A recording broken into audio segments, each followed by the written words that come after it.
Hey, hi, hello, and welcome back to Tekken World Tour 2026. We're here in Birmingham, United Kingdom versus Fighting 14. My name is PunLife, joining me, Bubsy.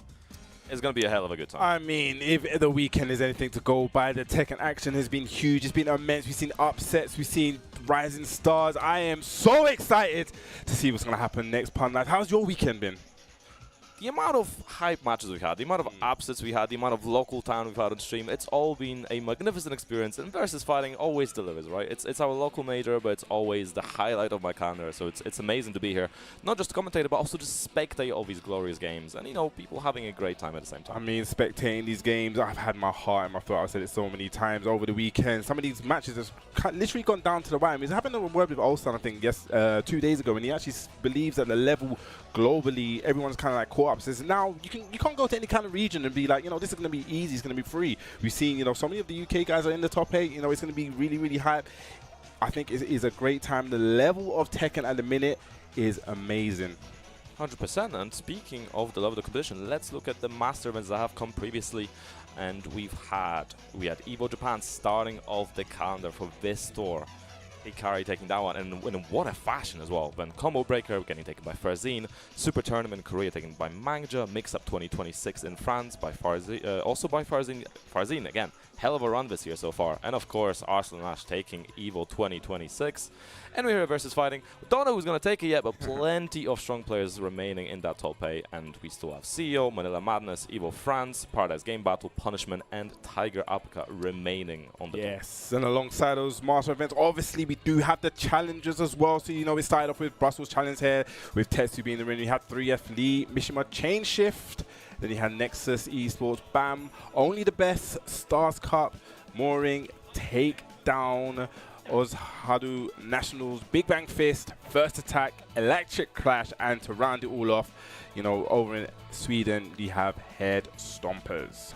And of course, all of these events build up to a global leaderboard. All the points go somewhere. There's top 16 on this leaderboard will be going to the finals. And right now, at the top, obviously the king of Tekken, Arsenal Nash, is sitting there with 1,520 points. Looking pretty poised, but ranked not far behind, only 10-point difference.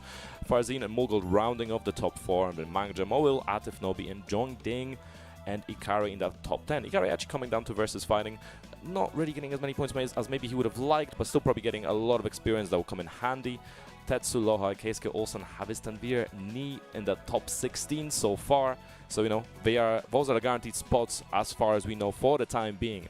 And AK, Yagami, Ao, and CBM, not far from that, but still on that kind of verge where they need a bit more points to get in. And then we're going to take a look at the regionals. Yes, the regionals are alongside there. You know, you got Tomaru, you got Energy Marder, Feng Ji, AyoRichie, who is in the top 8. You got Zaku, Zlatan Ash, Joe, Shuram, Far, Dean, Believe, Adrian, Bobby, Breadman, and Ow.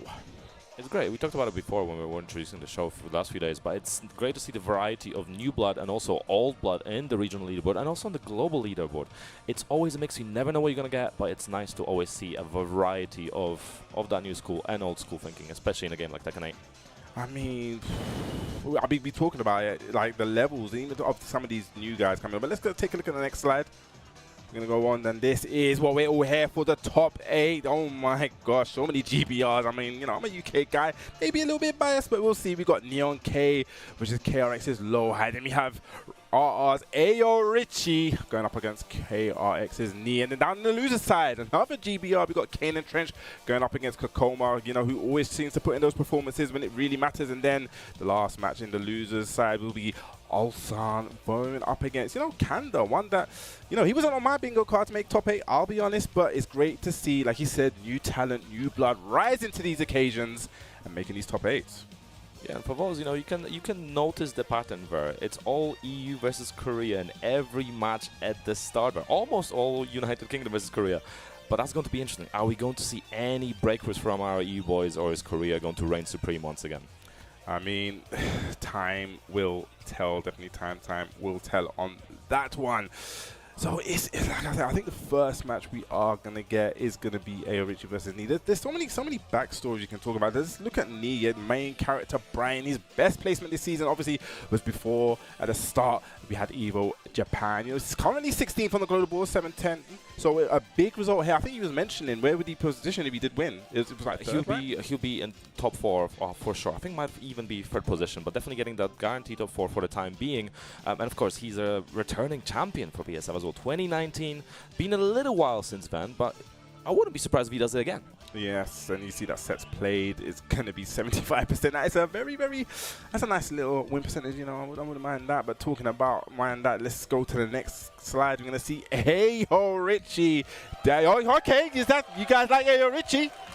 Okay, I like that. I like it. We got energy in the house. Yes, we have AyoRichie leading with that main character, Leo. 2nd at double KO, 130th on the leaderboard. So not quite there, but a big result. Definitely can put him in contention going forward. He's 1st on the Europe leaderboard. So, you know, currently, you know, he may slip into the TWT, but I'm sure he wants to get the points on the global leaderboard. He's entered 10 dojos, and that's a nice win percentage, 86.79. So, ooh, winners, all winners here. We can see the amount of, you know, the support he has for the dojo system there as well. Richie always going to the Black Country Foundry locals, going to double KO, going to Manchester Battle Arena as well. Shout out Manchester Battle Arena there. Always supporting locals, always trying to get more experience. But I believe we are going to be getting into the game now. Card select. I'm curious to see what we're going to get from Knee. We did see a little bit of Heihachi yesterday. Yes, but it looks like he's going to lock in straight with the Bryan. They're talking about experience. Knee is one, you know, if you're going to have a Mount Rushmore of Tekken, it's definitely going to be on there. But I'm going to stop the talking. I think we're going to get the late games. Let them, I guess, AyoRichie's you don't even need to tell him. Very ready cheering. So let's see how this first game is going to go. It's going to be Bryan versus Leo. Knee versus AyoRichie. Legend versus hometown hero. Let's see if Richie can pull out something out of the bag as well. He was pulling out so many clutch plays yesterday, but for now, he has to face the iron wall there, isn't he? Yeah, I definitely feel like at the beginning of this match, we're going to see a lot of respect from most of these guys. Both of them play that kind of like patience play style, going to feel each other out. I wonder if someone's going to take the reins and get a nice flow. Arrowing to the walls, well, already going into heat. He's smelling blood, trying to finish around ASAP.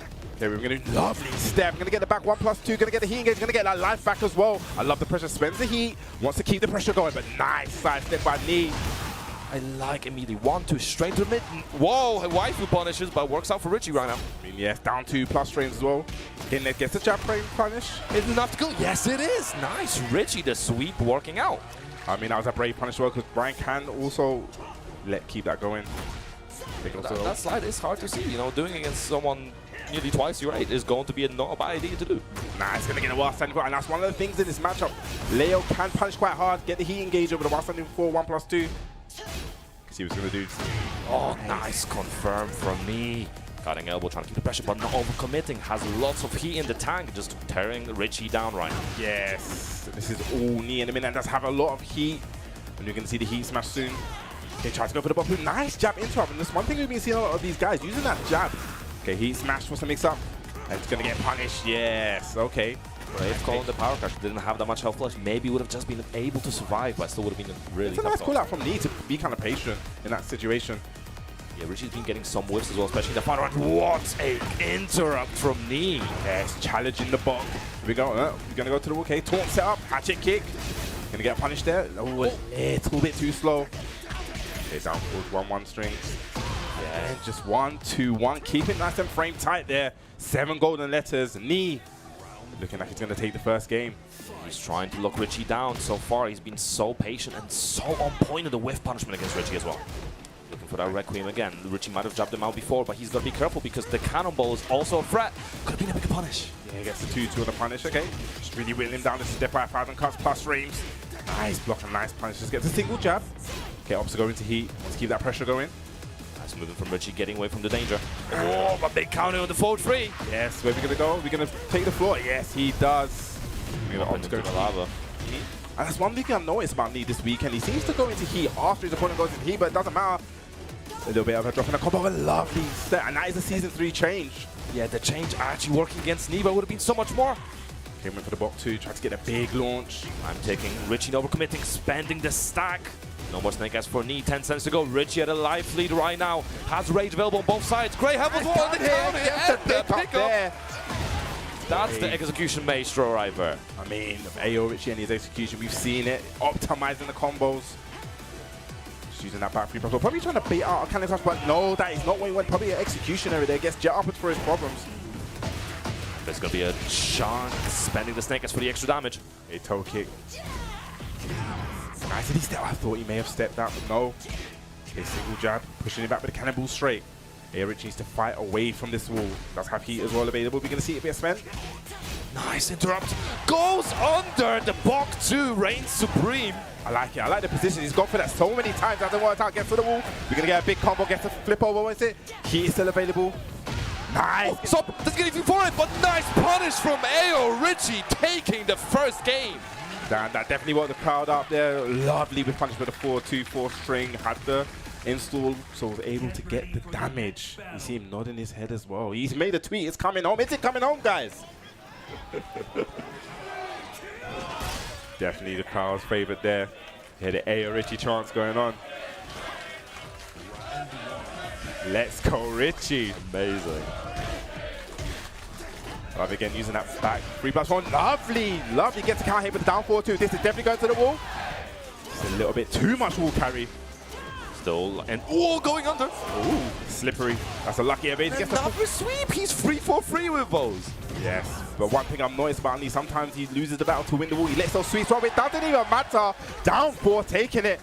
AyoRichie looking like he's running away with this one. Defensive jab uses from Richie is so on point so far.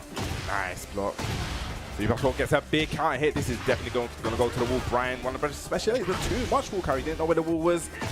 Oh, this is going to leave a mark. Yes, this is going to be huge damage. Going to go for heat. Yep, heat burst. Okay, this time goes to the damage. What's the mix up? Down forward 1-1. But let it rock. Nice movement from Lee. Sidestep right, dealing with them in. Lee down but not out. Just checking with that elbow. Hey, let's it rock. Lee getting hit by the second hit. Probably didn't expect it. AyoRichie to, and again gets the big launch. Gonna go to the wall. Slams him down. Gonna get the spike. Yes, stumps down. The Rabina floor activate as well. I guess, yes, spends it. Now what's your combo like? Gets a flip over. AyoRichie working. A bit more. Doesn't commit, but hey, dabs on him. Yes, QCF1. 7 golden letters, a golden play. AyoRichie. Getting a second game on the board week, so good for Richie, but it is first to 3. This is long set territory all the way through this top 8. And this is really uncharacteristic about AyoRichie. Normally he's the one that kind of starts off slow, but it seems like he's really taking the reins on this one. Okay, that's okay. The Bok low, down 4-2. Just wants to keep him in respect, keep him in check. Okay, just playing that very, very patient game, respecting each other. Single jab, challenging, seeing what temperature you're on. And yes, QCF back 1+2. Back 1+2 gonna get no, okay. The backs and that heat smash, and even if that didn't kill, he would have gone downstairs. More than enough damage. Knee bringing him back, even in this game once again. Using a lot more cannonball straight this time. Yeah. Okay. Trying to mix up. Let's swing shot. No, and gets the counter. He's definitely gonna get a pick up on this. Are we going? We can go downstairs. He's gonna keep him here. Yep, keep him at the wall. I respect it. What's it? Okay, down 4. Okay, sidestep 1+2. Really going for those bottom one. Okay, I like the heat to answer back and absorb break.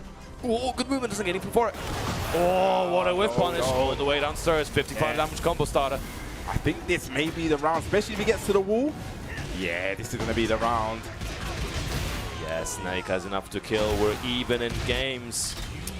Yeah, that stage definitely does favor Bryan. That heat smash becomes so scary. It becomes a, you know, you can't duck territory. You know, hatchets begin to open up.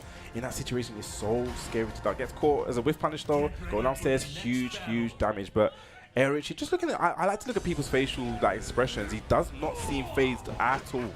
Very, very locked in. And it's interesting because I don't think these two have played for a very long time. I think they played in a Combo Breaker 2023, but it's been a long time since. Yeah, that would have been Tekken 7. Yes, exactly, yeah. Definitely a blank slate. Once again, just backing off, playing that really patient game. Really trying to feed each other out. Ulsan in 3-1. He looking for the cutting elbow on constantly switching out his moveset. He double hatchet. So nice, he did it twice. Sidestep 2-1. Gonna confirm it. Gonna go to the wall as well. Hey. Going through it, immediately getting the 2 hits. Spike down, running up, Neo Grim Reaper. That's gonna be the round. Confirming the down forward 1-1-2. Knee taking the lead in this set. See what Richie's gonna answer back with. See the crowd's definitely on his side, definitely supporting. Yeah, we're charging the Spirit Bomb. Nice whiff punish from Richie. That was a beautiful whiff on his show. Ready. Like he's not going into the box stance there, just really mixing it up. Down 2. I like it. Just really pressure. Gets the count hit. Down 4. Just attacking the toes. Oh, this is gonna hurt. It's a Mac punch 4-4-2. Straight through the fence. And all the way to the wall. No issues with the trouble. This time goes for the damage. What's the mix up? Okay, plus frames. Hatchet kick. How you gonna get out of there? Lovely challenge with the jabs. I like that active defense, but great walking. Gonna get jet up in the back. Spike down forward. Nice punish from Richie. Just needs a little bit more. I like the delay. Empty crouch dash into another one. I love the confirm on that as well. Staying cool, remaining composed. One round piece. All even Stevens. Nice. But I don't think he could have confirmed after that. But he wasn't sure. They didn't want to really overcommit. That's what I'm talking about. Overcommitting. Great whip punish, but drops the combo. Oh, big counter hit. Yeah, big chunk. This is going to be so much. Ooh, drops the combo. A little bit, yeah. That was a bit uncharacteristic. They're going to switch positions. Nice. Ops to go into heat. Got to be very careful. The throw, that heat smash is definitely active right now. There we go. Nice. He's going to get a full conversion off of this as well. Hey, we're going to get the spike down. Yes, he was. What's the Okazemi? Goes for the stomp. Goes for the damage. Just really playing with that down 1. Back 1 pressure. Oh, big. Nice. Single back dash. Did he call it out? Did he call it out? He didn't press. Nice call out from Richie. Pulling ahead once again. This is definitely a back and forth set. Again, playing that patient. Okay, gonna charge up. Gonna let it rock as well. Using that lightning grab immediately. He looking for an opportunity. Moving away from the wall. Nice decision. And the machine gun punches again. Yeah, I love the challenge there. Keeping him nice and honest. A nice step on the cannibal straight. Gets the jab punish as well. That is the recovery on that. It's really hard to punish. Okay, gonna push away from the wall. I do respect that. Something used to use that hit, but that was not a full launch against what floated. Nicely getting punished and overcommitting this time.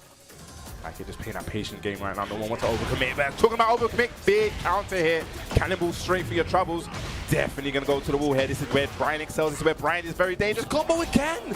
Nice punish from Richie. No heat available though, so he is just getting the damage, nothing else. Okay, just got to go for the jab punishes there. Needs to be very, very careful. The heat smash, no. Hatchet kick. Oh, went for the down back 3, does not find it. That is the AyoRichie special. And once again, 2 rounds apiece. Requiem landing already. Knee in heat. Beautiful block. Heat is now engaged. Again, that's a great block from Knee. Oh, lands another Requiem. He's just been so precise with these. Yeah, we're going to go for the wall. We're going to keep him there. Going to keep him there. I respect though, because I mean, oh, nice challenge with the down forward 1. Goes underneath, goes to the block goal. Lovely, going to get a grounded hit. No heat remaining for either one. Okay, hatchet kick. Once again, playing that patience game. Okay, plus frames we can do. Went for a parry there. Interesting. First time we've seen that in the set. Plenty of time to work with Richie. A little bit of great health. Cannonball. And constantly mixing up the Cannonball and the Requiem. Trying to be Richie's jab usage. Yeah, he's really, really trying to catch on Richie's time. Is not breaking. Okay, nice. That's not getting the throw. Great throw break. No punish. No, with punish. But there's 14 seconds on the clock. Something needs to happen for Richie. Hatchet kick. Can he make something happen? Okay, 9 seconds left. Richie needs to. Oh, that was very unfortunate there. But Knee taking that one down. Willing it down. The clock was running out. It was on AyoRichie, but Knee staying composed. Showing why he is considered by many the GOAT. But the margins on this set so far have been so tight. So far, every game, final round. I did expect this though. I actually did this. When I looked at these two, I think the way they kind of played, they play very, very respectful. So it's going to be one of those ones where no one's going to overcommit. You see a lot of that kind of dancing in the neutral. I did expect that. So let's see. It's on Richie now. Knee up 2-1. Could be potentially final game for Richie here. Come on, lads. Power him up. Come on, crowd. Local hero. Nice. And as you just said, that gets the launch. That's the power of the 12th man. Gonna get the spike? No. Okay. Goes for the damage with the mix up. Nice. Jab. I like him. This is when needed, but he's just looking for an opportunity. One cannonball could be enough to change. Never mind. Not that one, though. Yes. Needs to fight on their back four. This is gonna hurt. He's gonna go for the heat burst. Yes, he does. Has the snake eyes. Goes for the damage. Leave the body smoking. The same Steve said. And does it again. I've never seen that. Okay, and for the third time. Sending a message. He wants to keep it. He wants to end this. Nice. Punish. Down forward ones. And once again, playing that neutral game. Okay, goes to the box. And this time doesn't let it rip. I like him mixing up. Down forward 2, but gets a nice punish. Hatchet kick. He just throwing down. I like the empty dash as well, trying to lay his timing. He knows Richie's not going to throw anything too crazy. Nice punish. Yeah, gets the 2-3. Once again, I love the catch in the timing there, but the cannonball straight going to the wall. Now this is dangerous. Is this going to be enough to take the round? I don't think it might be. There we go. And it is. Wow, more than enough damage. Knee. Set point for Knee. Richie, you got to pull something out of the bag, but a big counter hit for Knee. We are trying to set him to losers. Hey. Knee looking in control. AyoRichie definitely needs to find his way out of this corner. Oh, that was a big attack on the mid. Could have confirmed that as well. Richie not out of it just yet. Has the rate available, has the heat available, needs to find something. Yes, okay. Gonna up to go into heat. Knee playing very, very patient. I know he has the life lead. Very, very aware of the heat. Okay, gets it on. Doesn't get the while standing free pickup. Bit unfortunate there. Spends the heat, makes it safe. Still has rage. It does have rage available. It's a bit of an uphill battle, but I like it. Single jab.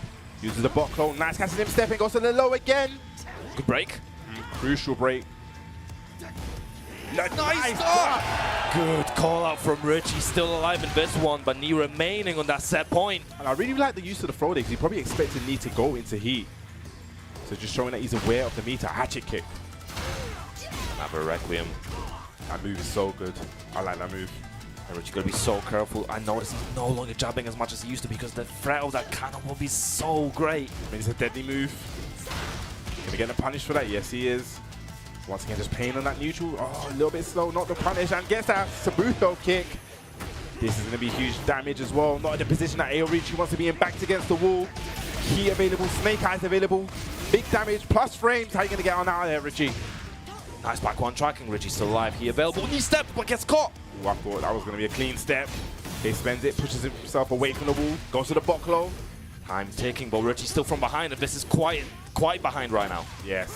Hatchet kick, bad position to be in, and confirms with a down forward 1-1. Richie put up a valiant effort, but Knee showing why he is, you know, being at the top level for how many years, able to take that one 3-1.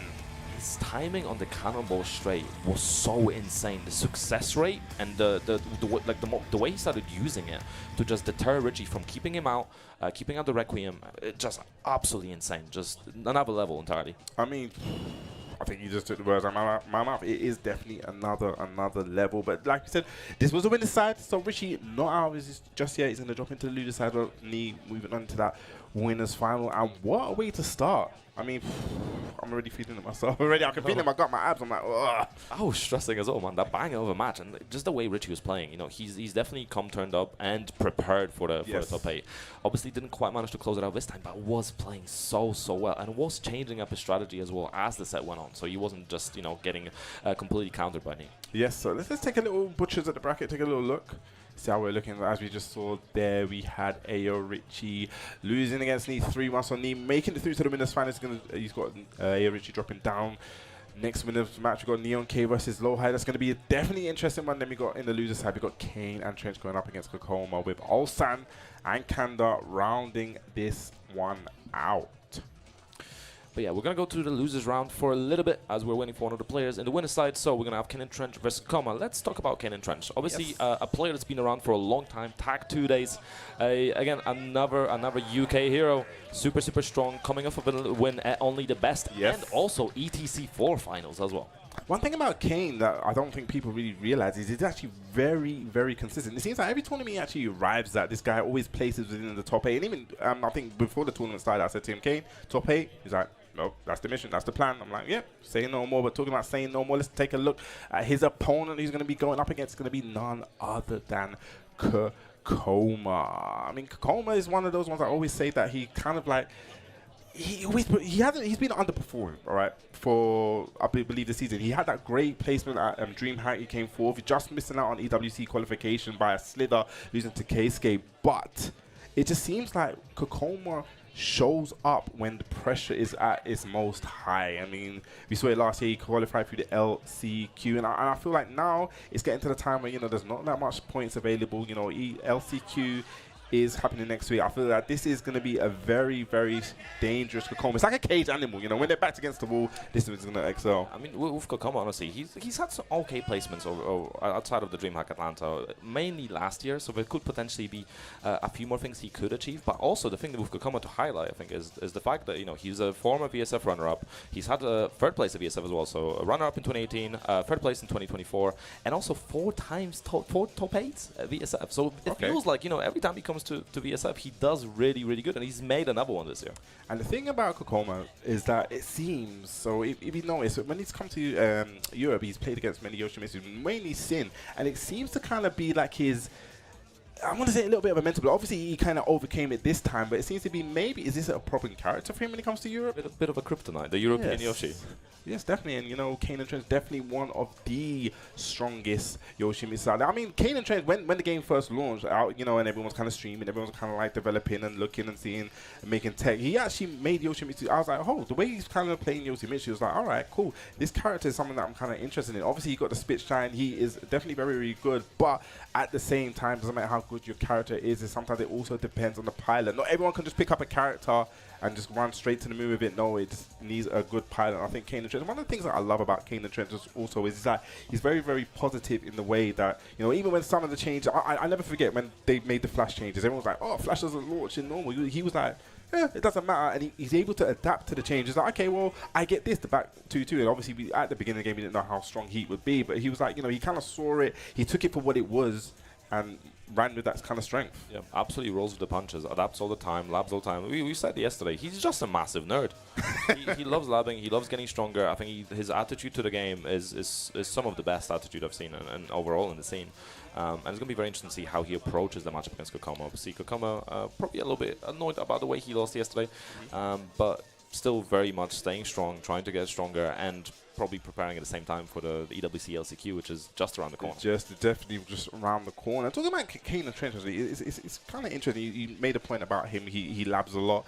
I would actually love to see a sponsor pick him up and make him like become unchained, because I feel like obviously life be life and everyone has life, and I feel like at that time he's not really putting 100% into Tekken like some people do. I would really be interested to see the levels that Kaneandtrench can get to if someone says, hold on, go all out, lab as much as you want, because like I said, just the amount he's playing now and the consistency that he has, just imagine the beast that you would unleash if this guy is 24-hour basically Tekken. Yeah, it's been very hard for him. I know in the past I've talked to him about it, where he only can attend limited events, and it's not just the financial budget, but it's also the fact that he has to work. He works shifts on the weekends often, so he's not able to fly out to these tournaments. So he often has a limited ability to actually be able to qualify for the tour. If he messes up any single event, that could potentially be a crucial issue for actually qualifying for the tour. But he still attempts to get to as many dojos, plays online. He's like you said, super consistent, super dedicated to the game for a very long time now.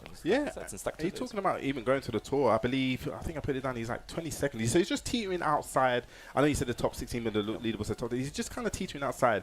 And definitely if he gets a good placement here and goes on, even, it's not uncommon that he could take it. We saw he won only the best. He beat Mo Il, beat Sin. So he's definitely got the capability of beating these players. And if he definitely gets that first place, the way he will rocket up that leaderboard, I think it will maybe just give him the incentive to, further go on and actually compete in this tour. We've seen him in World Tour Final. He hasn't been there for quite a while, but we all know, especially, I think even globally now, we know that he is at that level where it was like, okay, this guy can compete. He can be in the World Tour. We've seen that EWC, I think it was a couple years ago. He is definitely at that level, at that caliber to go out and win some things. Yeah, I mean, even his performance, not just at ETC4, but also the performance at TWT LCQ, that was insane. I think getting a third against iMusician, the Yoshimer, I was losing my mind commentating it. It was an absolutely insane game.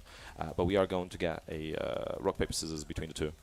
Yeah, are you rock, paper, scissors guy? Yeah, listen, I have a meta for it. Okay, what's your meta? I mean, I usually, if rock first. Okay. And then, as we're doing it, quickly change before we realize, right? So you're a cheater? Yes. Okay. And people don't admit it. The actual meta is when you do it against someone there is a psychology to it. Okay, let's see what it's like. I think it's 1-0 to Kane. It's looking like Kane. Oh my god, he takes that so serious. Kaneandtrench has such a serious face. I love it. Okay, watch his face. He's going to change. He's going to change. Watch your face. Watch your face. Watch it. He's going to get serious. Nice. Come on. Come on. Taking that. You can see he's going for play on one side. So, yes, this is going to be an interesting match. I'm expecting to see the Yoshi, and I'm expecting to see the Feng unless someone does something catastrophic and pulls out another character. But I definitely know Feng for Kaneandtrench to fight against is a character that he is very, very familiar with. I know I've seen him fight a ton against Joker. I've seen him fight a ton against Chewit. And like you said also, he's just a lab monster. You know, we know Korea, they have musician, but I'm wondering, we said this before, it seems that maybe the Yoshi, the EU Yoshi could be a kryptonite. So it's going to be very interesting to see how this match is going to go. I expect it to be very, very back and forth. Yeah, and you know, for Kane, this would mean a lot. I know he was talking about recently about his winner, only the best, how happy he was, how it was nice to return to the top of the European Tekken. But also, you know, he did actually qualify for VSF before in 2017, but that's a while back. That's nearly 10 years ago now, man. So it'd be nice if he could actually get even higher this time. He's managed to do it again. Can he keep pushing? Can he get higher? And I know that's what he was talking about it earlier when we were talking to him. You kind of just reminded me talking about getting to the top. He's our EMEA champion. Yes. Yes, he is. Yes, so he is currently at the top. Yeah, he is. He's honestly, I think he goes in phases. If there's like a Kaneandtrench phase, he goes into a bit of a lull, and then he's back on top. So he's definitely going in phases and adapting as he goes. So let's see what phase we're gonna get.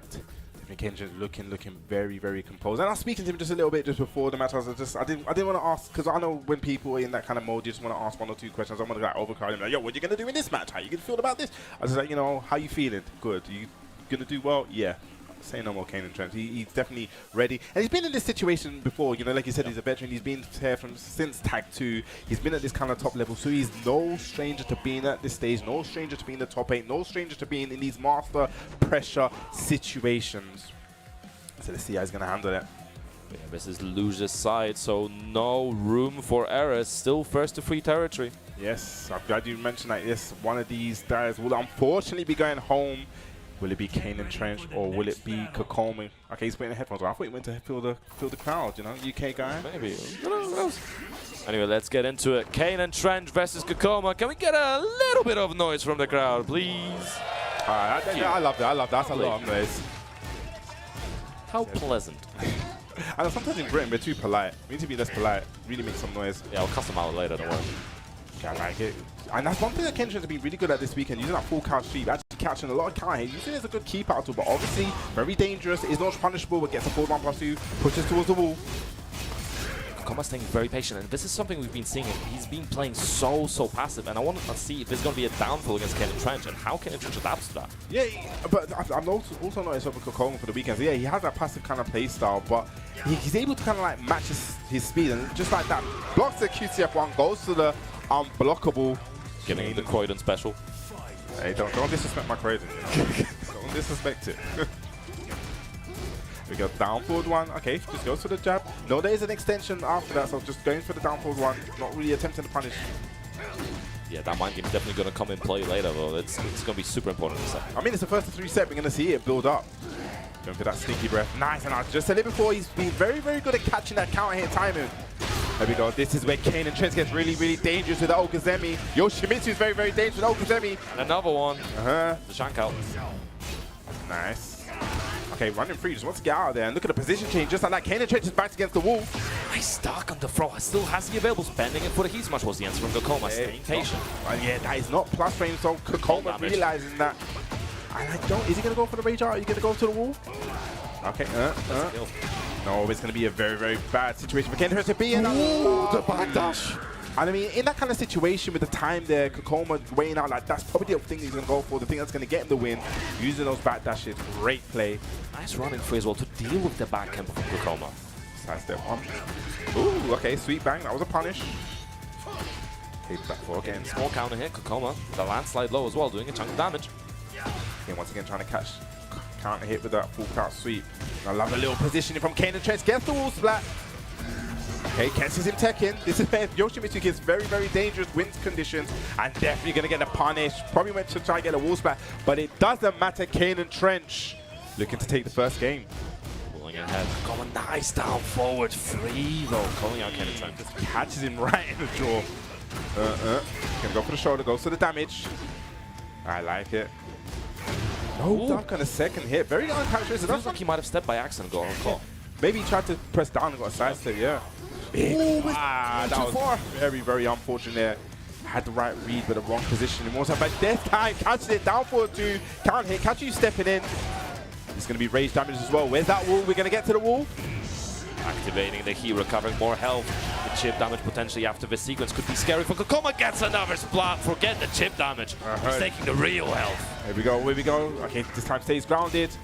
Back 2-2. No, duck on the second hit. Running 3. Look at all this pressure. Up forward 2. What a conversion. Time ticking, 9 seconds to go, going low. Oh, going under. The flash not working out. Kkokkoma equalizing the rounds. I was actually going to say, I haven't seen Kaneandtrench flash yet. I was going to say, when he's going to come up. But again, he has been so good all weekend at catching that counter hit timing. There we go. Nice. Off to keep heat go. Waiting for the damage. Ooh. Okay, though. In this game. Oh. Counting on both sides, the trade not working for anyone. Nice movement from Kaneandtrench, 3-1, and this could be crucial for him. There we go, this is going to be big damage, big Okazemi situation. What are you going to do again? You need to wake up, you need to stay down. Who knows what you do against Kaneandtrench? Okazemi, and just like that, running away with that final round.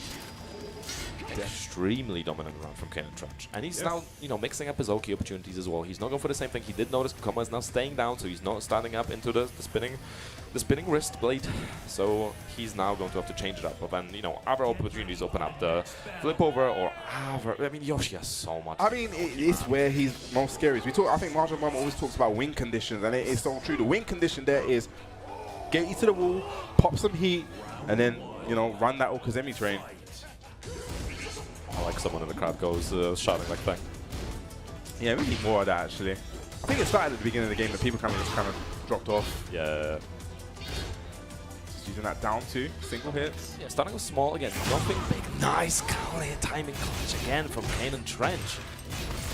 Okay, 1-1, nice. And this is so strange. I said it this weekend. Normally you see a lot, a big drop in a combo. But what I'm saying, we don't really see Yoshimitsu sidestep. We normally see him spin. I've seen a lot more. But for Buki knee, the Buki knee. Nice. I mean, I was going to say the spirit of Gasain invading Kaneandtrench for a moment.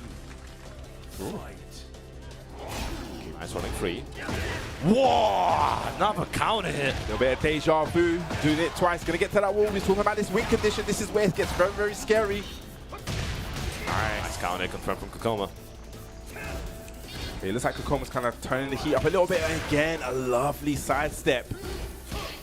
Trying to catch them off with a down forward 2. Just like that. Whilst that has been 3, why not something you've got to just throw it out? But a big drop on the combo. Ooh.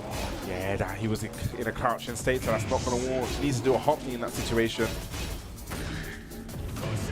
Did he step? No, he did not step there. Okay, nice punish. Pushing it down, back 3. That is a Kaneandtrench special. Got obstacle for the heat burst. Oh, nice answer from Kkokkoma. Kaneandtrench still in the lead. And that's going to be a counter hit, but still alive. What's he going to do? Nice. Back 4. Turning up the heat there at the end, knowing, you know, and defense is not all about just holding back. You know, using that back 4 as active defense. Down 4-3 again on Okazemi. Carry to the wall, keeping a simple big chunk of damage. Kkokkoma in the lead in this one. Kaneandtrench nice, getting away from the wall, but gotta be careful. Kkokkoma gonna try to box him in. Yeah, he's gonna just do obstacle for the back 4. Nice up forward 2. Bad positioning for Kaneandtrench to be in. That lovely block, and this time gets a big punish. Walls in the way, but what's the combo gonna say? Yes, great optimization. I like it. Little side step to peel him off and gets full damage from that combo. Wait. Available for Kane. Kkokkoma gonna try to lock him down. Oh, no, doesn't quite get the wall spot of that one. Okay, using that shoulder to push away, down back 3. Down 4, just really turning up the heat, using the back 4 extension. 3 lows in a row, he's undeterred, not scared of doing it. Definitely see a change in shift in Kokkoma's play, definitely playing a little bit more up pace. Kaneandtrench match it, lovely whip punish with the shoulder. Okay, gets a punish on that. More down jumps from Kkokkoma as well, trying to steal more turns. What a counter hit. He's now catching Kaneandtrench elbows. To the wall. Has heat available yet, goes to the spike down. Big damage, still has heat available as well. You're going to see the shoulder soon. Whoa, that could have been scary. Yes. Okay, runs out of heat. Nice. That's another rip up forward 2. Oh! One more hit. Kaneandtrench active in the heat. Might be able to recover something, but Kkokkoma, the fish hook once again, equalizing the games. It seems to be that's the move, his go-to move. You know, it has such good track and it really catches Kaneandtrench kind of moving in those situations. Just to kind of keep him on as well. Nice move to keep him in check. And we haven't seen Kane punish it yet. He hasn't actually tried to punish it. He's been using it, or the frames afterwards, to potentially do something bigger, do a bigger move. Yeah. But he's not really taking the guaranteed damage. I mean, it's a scary thing. Like I said, he does have the extensions. You don't want to get counter hit by it. So it's just that mind game. Yeah. But like you said, the set will develop. Yeah, it's interesting to see if he's going to change that or if he just wants to take the guarantee, if he wants to take the frames instead. Because that is also a valid strategy. Yeah. I mean, it's the, I guess, the safest option at the end of the day. Okay, side step one, trying to catch a counter hit. Definitely, the heat has definitely been turned up. They're getting a little bit more faster now. Come on again, look at those counter hits. Nice wave punish as well. That crouch dash working out beautifully. And no break. It's a bad situation to be in. Nice block on the down four. And yes, using that back Kempo. Now in the lead is Kkokkoma. He spaced it beautifully. And again, the back tempo you got to be so careful about. And most forward advancing moves like forward 1+2 and running 3 are so good to deal with it, but if Kokkoma's already on the edge, it's not going to work out. Doesn't have the answer for that. Nice, going to get the 3-1, going to get the wall explosion as well. Are we going to go, I guess he's going to go, how far is he going to go to the other wall? I think we may actually reach quite close. Okay, that's coast to coast. And catches him stepping to the forward 1+2. Now there's no build off the wall, unfortunately, from Kaneandtrench. Again, down 4-3 gets caught. Bad position for Kaneandtrench to be in. Kokoma keeping the heat now, using the spike down. Oh! Yeah, shoulder gets pushed against the wall. There's an explodable wall. Okay, uses the wall. And no, a bit unfortunate there. While standing free for the punish and gets the wall explosion. Gonna make the combo nice and easy. Realigns it as well. We can go for a rage out. No, goes to Okazemi back free. Nice interrupt from Kaneandtrench. Time sticking, so much great help. If you can keep hitting him, recover enough health, so. And it needs to be something. He's saying something. Having go to the grab, and I guess this is going to be it. Brave option there. That's the danger of staying passive, right? Like, you don't want to be pressing, but at the same time, options like that do require you to press or duck. Talking about options, Kaneandtrench, one of these guys cannot test his knowledge with the flash punish. Just keeping it locked down against the wall, but nice fighting out with that Fisher at that back four. Ooh, gets a float and Kkokkoma was trying to chase him down. Using the down back three, back 2-2, gonna get grounded hit. Nice, it goes for that one, classic. I know it gets caught floated, and this is gonna be very dangerous. Gonna go towards the wall, probably gonna activate heat. Yeah, goes to the heat burst, spikes him down. Damage. I like the delay tech as well to get away from the wall. Yes, needs to be very, very careful in the back position. Yes, using the frames, keeping it tight, using the shoulder. Kkokkoma 2 rounds up to 1. Starting with the lows, trying to work Kaneandtrench down a little bit. Surprising. I guess the way that Kkokoma's playing very, very passive, he does not really need to kind of like use the flash. He's not playing that kind of aggressive. And I feel that's the way you play it against Yoshimitsu. You kind of, you know, let him hang himself sometimes. Yeah, and again, he went for that down 4-2. It's not quite working out in some of those side turns. That's the unfortunate counter hit trade. Probably going to keep the wall in play. The wall is going. This is going to be a bad position for Kaneandtrench to be in. And down 4-3 on your Okazemi. Last chance. Alive, but needs something in the shoulder coming out for Kkokkoma. Just catching Kaneandtrench so many times, pulling ahead 2-1 right now. That's the thing. One of the things I guess we forgot to mention that these guys would have known that they're playing each other, so we'd have had time to prepare. And I'm sure Kkokkoma went away. He's like, I am not losing again to another Yoshimitsu in Europe. You see him eradicate Sin earlier, well, yesterday. It's definitely looking prepared, but it's definitely now all on Kaneandtrench. As a reminder, this is the loser's side. Kaneandtrench needs to make something happen here. One life remaining, man. We can't be using another UK hero. Come on, Kaneandtrench, pull something out of the bag here. Gets the jab floor. This is not looking good, not starting good. We're going to take the floor. Yes, we are. I do agree with that decision. It's going to be pretty good, especially because you want to take away from Yoshi. He does have quite an arsenal of tools to trigger it. Yeah, he's got the rainbow throw. He's got the dragonfly throw as well. So yeah, just take it away as soon as you can. I do agree with that. And he's fishing for the down forward 2, not by finding the counter here this time from Kane. Yeah, definitely the momentum shift now. It seems like Kkokoma's kind of got Kaneandtrench back against the wall and just kind of caging him in. In the first game, it was the other way around. Tricks at the back, nice. Again, finding its marker forward 1+2, trying to catch Kkokkoma stepping. Okay, what's your combo going to be like? Again, going to carry him to the wall. Going to get huge damage. What's that? Okazemi. Nice. Catch him, take him a single backdash. Oh, just the longer version. Yes. He's very active as well. Kkokkoma. You know, like I said, it's all about timing, changing the timing. And we're seeing more spin as well. Kane pulling the tricks out of the back. He needs everything. Yes, forward 1+2. Going to get the heat started. Great break on the throw. And again, do it twice. I like it. Give it something to think about. get a counter hit with that while standing too. Once again, just paying each other's face round. Gets the guaranteed forward 1+2. And again, is this going to go on the floor? Yes, it is. Great stage awareness from Kaneandtrench. Now, is this going to be enough to kill? Don't know. He can't trigger another floor, but there's going to be a chunk of damage. Just one more hit. There was a down 4-3. And just like that, it seems like Kaneandtrench has woken up. Changing the momentum of the game. Gets counter hit. Kkokkoma out. He's still smelling blood in the water, and this is a big chunk of damage straight to the wall. Yeah, it seems like down 4-3 is catching Kaneandtrench a lot. I wonder if he just like fuzzy, because we know Kaneandtrench likes to fuzzy dance quite a bit. His shoulder pushes it away. He wants to get off of that, but no, down 4-2, catching the counter hit. We're going to take the floor away. We're going to keep it. Slammed it down. No, Okay. This is right at the end. What's the Okazemi? Short Makata. Yeah, chops him up. Nice flash, finally presenting that threat, and what a perfect time to do that. I mean, yes, he saved that for last. Where's that wall? Again, we're going to counter that wall. This is the win condition. What's the Okazemi going to beat? The slides on out of there. He's down 2. Oh, counter hit down back 3. Kkokkoma pulling ahead again. Nice rage on. Oh man, that's shades of Kanda in Amsterdam. Great reaction there from Kaneandtrench. First one we've seen, and this is definitely going to be the round equalizing the set. 2 games. If he's out 3 rounds as well, that is the way you want to answer back.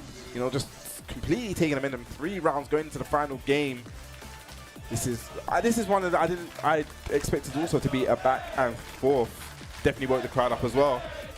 Good. There's one more game to be played, and again, no room for error. This is loser's side, so one of these guys is going home. I did say before, this is a dangerous Kkokkoma when he's backed against the wall, when he needs the points, when he needs the result. This is where Kkokkoma shines. Let's see, final game. Down 4-2, catches the counter hit. And again, the down 4-2 is now finding its mark. Again, Kane changed something. He smelled something, and it's all working out. He's riding the momentum, riding that confidence. Again, Kkokkoma looking for the counter hit. Down back 3. Nice block. Now what's your combo like? The wall is right there. Okay. Now this is dangerous because we've seen it before. The win condition from Kaneandtrench. What's the Okazemi like going to be on the wall? Flips over. Goes low. Nice block there from Feng. Oh! Waited to visually confirm it, doesn't get it, but nice catching on the back swaver, I think. Yes. Kaneandtrench regain the lead, back in the lead in the set. No big block on the full crowd sweep. Not the way you want to start the round. Kkokkoma now is just yet getting the wall, getting a big chunk of damage, not activating heat just yet, keeping it in play. Down back 3, looking for the counter hits. Needs to fight one out of there, like using them jabs. Needs to get him out of there. Allow it back forward, just really keeping him locked down. Gonna get a punish, yep, 2-2. Nice option there, that is away, power crushing that. He activated Kkokkoma, big life for you going out. Kane activating back immediately, 30 seconds to go. I like how Kkokkoma does have a commending life lead though. Doesn't need to do anything, just goes to the shoulder. Would have had the heat dash to back it up and making it safe. That shoulder is always such a big threat at its speed with its damage as well, especially, and its track. Yeah. Going for the Fubuki knee. We haven't seen one of those hit in a while. It's going for tit for tat in a minute. You press a button, I press a button, and just like that gets he engaged. Lots of small checks from Kkokkoma again. Kane looking to hit him with that sword. Nice, down 4-2. You see that Kane was looking for the big hit as well. Yeah, it just gets caught, probably trying to come in. Oh no, a little bit shy, but nice. Has that awareness. Big whip, gets the punish, 3-1. Gonna get full conversion. I like the side step there just to kind of make sure he gets away from that circular wall. Splats him down. Didn't get the lower grounded hits. He didn't want to, overly commit just in case. Lots of great help on Kkokoma's side now. I'm sticking no duck again. Looking for Dragonfly forward. Does not get a splat. Gonna get the shoulder guaranteed off of that. Back position to be a knife down 4-2. Rage. And this should, yes, make him watch the cutscene, and just like that, Kaneandtrench set point. I'm a fan of that as well, because the combo was off axis, the wall would have been on axis. Just keep it simple, keep it guaranteed. Kaneandtrench 1 round away from progressing in loser's side to send Kkokkoma home. And you know what this stage transition means, right? The floor is lava. It's a tiny bit smaller as well, so wall-to-wall carry will be easier as well. Yes. I actually know that. Yeah. See, you learn something new every day. Oh, I'm always loving this stuff out. Nice. Gets counter here with a side step too, but a big drop in the combo. Probably was in 2 minds where we need to break the floor or not. Big flash. Where we going? We're going towards the wall. We're going to take the floor. We're going to save it for Okazemi. Yes, we're going to take the floor. Going to go for heat burst, of course. This is where Yoshimitsu shines. What's he going to do? Volker, then he charges it up. Nice patience there from Kkokkoma. Walks around, the walk unfortunately working out. Kkokkoma using some of the heat meter, baiting out the flash. Big chunk of damage. Kaneandtrench, Kkokkoma trying to pile on the pressure. Yes, range damage is available. Oh, Rush goes low this time. They're about. But he's going to big flash. Not enough to kill. One more hit for Kane. Goes past. Nice block of Kkokkoma. No punish. And Kaneandtrench surviving for yet another battle. Great showing there from Kaneandtrench, you know, when it matters. And he just looks so calm, so composed. I actually had the jab punish in the end. But guys, can we please give it up for Kkokkoma? I mean, I don't know if they're trying for Kaneandtrench. A bit of both, you know. I think a bit of both is there. But Kkokkoma, every time he comes to VSF, he puts up such a strong performance, multiple top 8s over the years. And I'm sure, you know, this will still be a valuable opportunity for him ahead of EWC, and I'm sure he's going to be trying to get for the LCQ as well. I mean, it's kind of sad because we've seen it, we said it before, it seems to be that EU Yoshimitsu that seems to be the kryptonite. You know, but like you said, LCQ, EWC, wish him the best. I'm definitely sure he's going to be there, and he's going to, like I said, he's formidable. Maybe just needs that last, you know, life where he's going to go there. You see him qualify from it next year. So big shout out to him. Kaneandtrench obviously going to be moving on in that loser side. Another great British making it forward. So we're going to have to take a look at the bracket. Yes, just on time. As I was talking about, so we're going to have, you see the first round of big yes. We're going to go to Neon K, Lowhigh. We've seen AyoRichie and Knee that played out. We saw Kaneandtrench and Kkokkoma and Ulsan and Kanda. But yeah, I think we're going to go back to the winner's side now. Yeah, we were slightly delayed with Neon K and Lowhigh because Neon K was in another top 8 bracket actually, so we had to wait for him to finish on that. But you know, no more interruptions. Everyone's here now. This one would be really interesting because Neon K, again, fairly young player, lots of potential, and I think fairly confident going into this as well. I mean, confidence, yes, but there's a borderline where confidence can become a bit, you know, maybe a bit too over. But let's look at this. You see him playing the Azucena. I believe he's been playing the Azucena all weekend. His best placement was second at the Iron Prize Dojo. You know, at the global leaderboards, he's quite far down, 129. But you know, he is in the winner's side, so he is gonna get a nice chunk of points to put him up. He's 7th on the global, on the regional leaderboards. He's only entered 1 dojo and in 2nd place, so that's cool.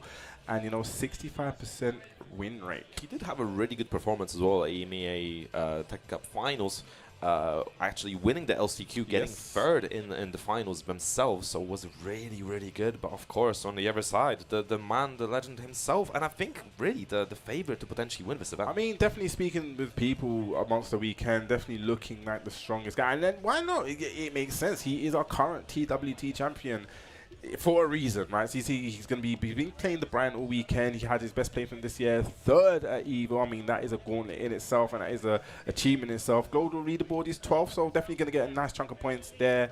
He's not really currently present in the South Korea League, and he's only entered 1 dojo, and with another 75% win rate. Seems to be the number, right? 75. Yeah, especially, you know, considering it's going to be interesting. I think everyone always is hovering around the 75 to 80%.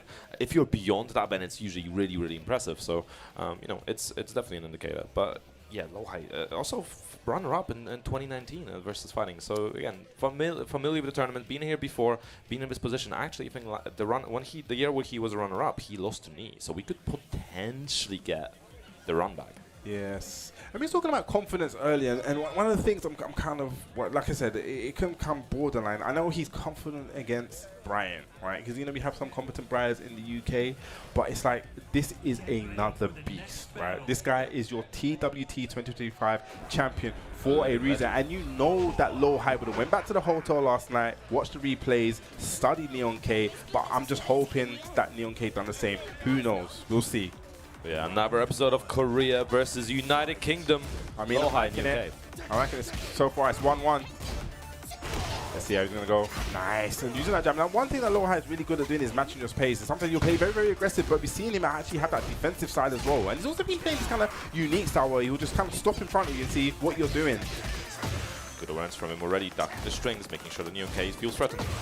Nice. There we go. One thing that, you know, showing that Lowhigh does know the match. With the key getting a big chunk of damage here. Okay, off spin as well. Nice. Oh, the taunt into it? Okay. That's cool. Yes, gonna duck the last hit. I like that, you know, testing. I think Neon K is using the first round to test out the string, see what do you know. As I said, there's not really a character you see really represented. It's like, what do you know? Okay, are you gonna break that? No, unconventional throw, need to hold down. To be fair, it is worth remembering that when this character came out in Season 1, she was super, super strong, so we saw a lot of representation. So some of that knowledge definitely would have stuck around. Yeah, but she definitely has changed a little bit, but talking about changing a little bit, gonna go downstairs, get cannibal straight. What's your combo like? Dash up, goes to the heat burst, definitely gonna get to the wall. Huge damage. Going for the taunt, immediately trying to catch Neon K with it. I like it, he's very in this offense. He's gonna get, I thought he was gonna get a wall spat. It's a little bit too far. Just gonna miss each other. QCB1, get cannibal straight. 20 seconds again, decisive throw. We're seeing a lot from Neon. He loves using that move. I mean, it's a good move. It's decent. Back it down, back four. Oh, gets caught back one, counter hit. We're gonna take the floor. Position now, time sticking, and Lowhigh still in this combo. I don't know if Neon K can make it back. Nice taunt from Lowhigh. Yeah, so that's one thing. You cannot test Lowhigh's taunt game. You've seen it all with people are just so scared to wake up. They stay grounded. He's got options for both. And you already see the difference between him and Neil. Lowhigh definitely a lot more active, definitely threading that taunt a lot more than Neil was. I love it. Just throwing out while standing one. I mean, why not? Okay, goes to the heat burst. No script activate here early. Another stage hazard. Gonna get that wall as well. Not a position you want to be in. What's the Okazemi gonna be like? Down back 3. Damn, the 4-2-1. Yeah, and again, you cannot tech against Lowhigh. Like I said before, you cannot test this guy's taunt execution. And that's really interesting actually, because 4-1+2 now has a changed animation, so it's not meant to splat you. So I think Neon K was actually caught in mid-air, which is why it sent him onto the actual wall and wall splatted. Because normally that shouldn't happen anymore. That's great awareness there, yeah. I wonder what he went for in that kind of situation. Maybe a wall jump? Like a wall jump or orbital potentially. We do see the orbital from the Neon K as well. Yeah. We will never know. What we do know is that Lowhigh is one game up. And look at that sidestep. Jet upper so clean. Absolutely crispy. Maybe Neon K was a little bit too overconfident going into this one because Lowhigh is tearing him down right now. I mean, I did say it. Sometimes confidence can kind of, you know, it's a borderline sometimes when you're confident. Nice one. Getting some of the small whip punishment. Did he get sidestep? No, but we know about Bryan's heat burst try. He can be a little bit crazy. Nice, gets counter hit. Attacking those rolls, goes to the heat smash. Nice, and I like Neon K overcommitting, trying to go for those faster options now. Yes, but needs to kind of put those buttons out there. I don't want to see him playing 2 passive rolls to that down there. 1, 2. Use that back 3. Does he have the life to tank it? Oh, he does. He does. I was worried it's going to be like a magic thing. I thought maybe super armor. Neon K getting around on the board. Okay, interesting. Not deterred from going to that string. You've seen Lowhigh ducking. Nice, gonna get in the back. Great confirm. What's your combo like? Gonna get the back turn. 4-4-3. Oh, the Requiem counter here as well. Neon K pressing something from that. Nice brace on the throw. A little too far for a whiff punish. Nice movement. Great whiff punish as well. Still has heat available. Gonna fully charge it up. Press something. Hatchet kick. Down forward 1. Down forward 1. Messing up with the timing. I love that jab challenge. And catches him afloat. Very unfortunate. And this should be the round. He keeps going nice and simple. He does. Yeah, I think Neon K tried to step against the charge up and did actually get caught natural hit. Yeah, I mean, it's so scary. All charge moves and gets caught pressing a button in between. Maybe try to duck and preemptively punish. Yeah, Lowhigh right now just putting up a clinic. Sweet bang. Okay, that's the first one we've seen and one we can see even more. Okay, just really attacking those legs. Okay, down 4, down 4. Whoa! Forward 3. Sometimes you just gotta let it rip with a mid sometimes, right? I mean, it's dangerous to do against Bryan. It is -14. And that's gonna be the round. That's a big call out. I mean, big risk, big reward. That forward 3 was such a momentum steal from Neon K. Okay, nice. A 4-1+2. Using the parry. Back 1. And a back 1. This time getting the counter hit. Ugh, this is not going to be good. Gets to the jet up on 4-4-4. This is going to be huge damage. What's the Okazemi going to be like? He goes for the damage. Down 4. Hatchet kick. Just attacking those legs. 1, 2. Good punish. Oh, nice fuzzy from Lowhigh. And normally Neon K is very good at confirming that, the forward 4.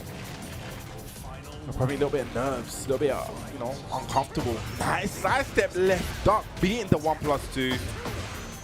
Not looking good, not where you want to be against Bryan, back against the wall. Again, Lowhigh's okay right now. He's getting so many of those water counted. No one gets anything for them. Hey, yeah, that might have been guaranteed. I mean, that was a fortunate trade there, but 1-2 kills him off the wall to get a bigger combo.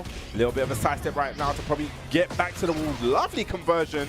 Good conversion, going to stance, trying to use the heat. D-step that. No, that's very unfortunate. I like the decision to stay in full crowd roll and spend that heat immediately for the heat smash. Maybe he was looking to crash a jab or something. Yeah, R4 3+4, doing nothing, trying to see if Lowhigh will probably go for a rage art. Those cannonballs were raining. Yeah. Nice. Goes to the suit. Does he have the live? He sized it. No, doesn't have the live to tank it. Getting a game on the board. You know, it was looking a little bit sketchy, but Neon K not giving up and making it look a lot better. And I think every single one of those rounds where it felt like Lowhigh was in complete control, Neon K finding that crucial moment to turn it around. I mean, okay. I mean, he did say he was confident. I'm believing so. See him taking some deep breaths. Yeah. I like just kind of recompose yourself. That was a, you know, finals kind of situation. Need to bring the heart rate down a bit. Yesterday we were talking about how he's, you know, a little bit shaky against international players, against Koreans. So I wonder what how he's feeling right now. What's the confidence saying? I definitely feel like his confidence has grown, and like kind of like in those kind of situations, he's been a lot better at controlling his emotions. May definitely be crucial. Especially I like it. Down jab. K +2. Just down forward too. And I wonder what your combo's like. Gets it. Okay, nice. Gonna probably go for the heat burst. Yes, he does. Now, where is that wall? Okay, no. He's enough to kill the heat dash. Yes, it is. Nice. You know, knowing his damage. Yeah, I forgot about that. He gave heat dash forward. Yeah, big chunk of damage. And good combo awareness from Neon K. Down 4 again. Jab. Back 1.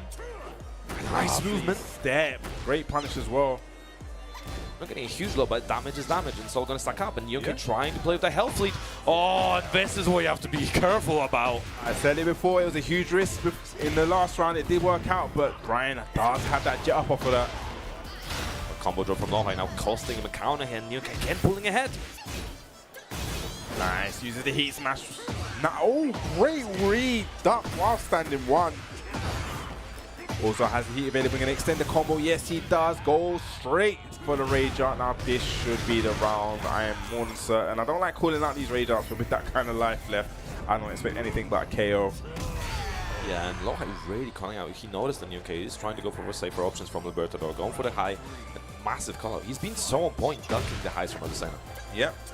Definitely been doing his homework. I don't expect anything else from Lowhigh. Small little interrupt to that jab. Neon K looking for something. Again, both of them just trying to tear down each other's shins. Yeah. Tried for the parry again on down forward 1+2. Lovely conversion for the down forward 1-1s. Dash up in his face and whoa, interesting. Gets a side switch and he's still ready with the combo. The cameraman working overtime. I mean, I don't know if that's all in overtime or just slacking. One of them. Okay, pushing him against the wall, using those down forward 1s, really changing the timing. Very dangerous. Nice. Using the power crush and using the down forward 1. Yes, on Okazemi. I mean, we always talk about using the health as a resource, and Lowhigh had so much health to potentially sacrifice for the armor. Yeah. Down forward 1-1-2. Seems to be catching Neon K with a lot of those. See the little fuzzy dot there, just in case the last hit did come out. Nice. Tearing him down. Going for the mid. Going for the low. Yeah, no. Attacking with the low with his own. He's playing very patient. It seems like Lowhigh just waiting for something. Okay, gets the plus frames. Immediately into the heat smash using the frames. Nice flow from Lowhigh. Yeah, pick up. Yes, great conversion. Hey, what's Okazemi going to be? This is very scary. I like it. Stayed on the ground. Knew that Torn was a threat. Oh no, gets hit with the heat smash. Bad position to be in. Anyone's game still. Just goes low. Down back 4. And again, final round. He's going to take the lead in this hit. Oh, 1-2-1 count hit. Why does he have that? Yeah, and you can go a little bit too excited to press for it. Again, I like the patience, not wanting to wake up into the taunt. You know how dangerous his taunt game is. Lovely low parry. Big read there from Lowhigh. And he carried to the wall. Yes, he gets it. It's going to be a big chunk. Oh, that has the heat smash to deal with as well. Yes. What's the mix-up? Back 1 more plus frames. And then that's definitely going to be a punish. Back swing bow is launch punishable there. Needed to make something happen. I respect it, but Lowhigh just, you know, he had all that life. Didn't need to do anything. sometimes you just have to be aggressive with the movement. Position yourself, make your opponent bite. Yeah, and we noticed Lowhigh just, you know, not being scared to press in between the frames. If he knows that Nyongke is not keeping the advantage tight enough, he is going to attempt to get a counter. He is going to attempt to interrupt, and it's been working out very well in those moments.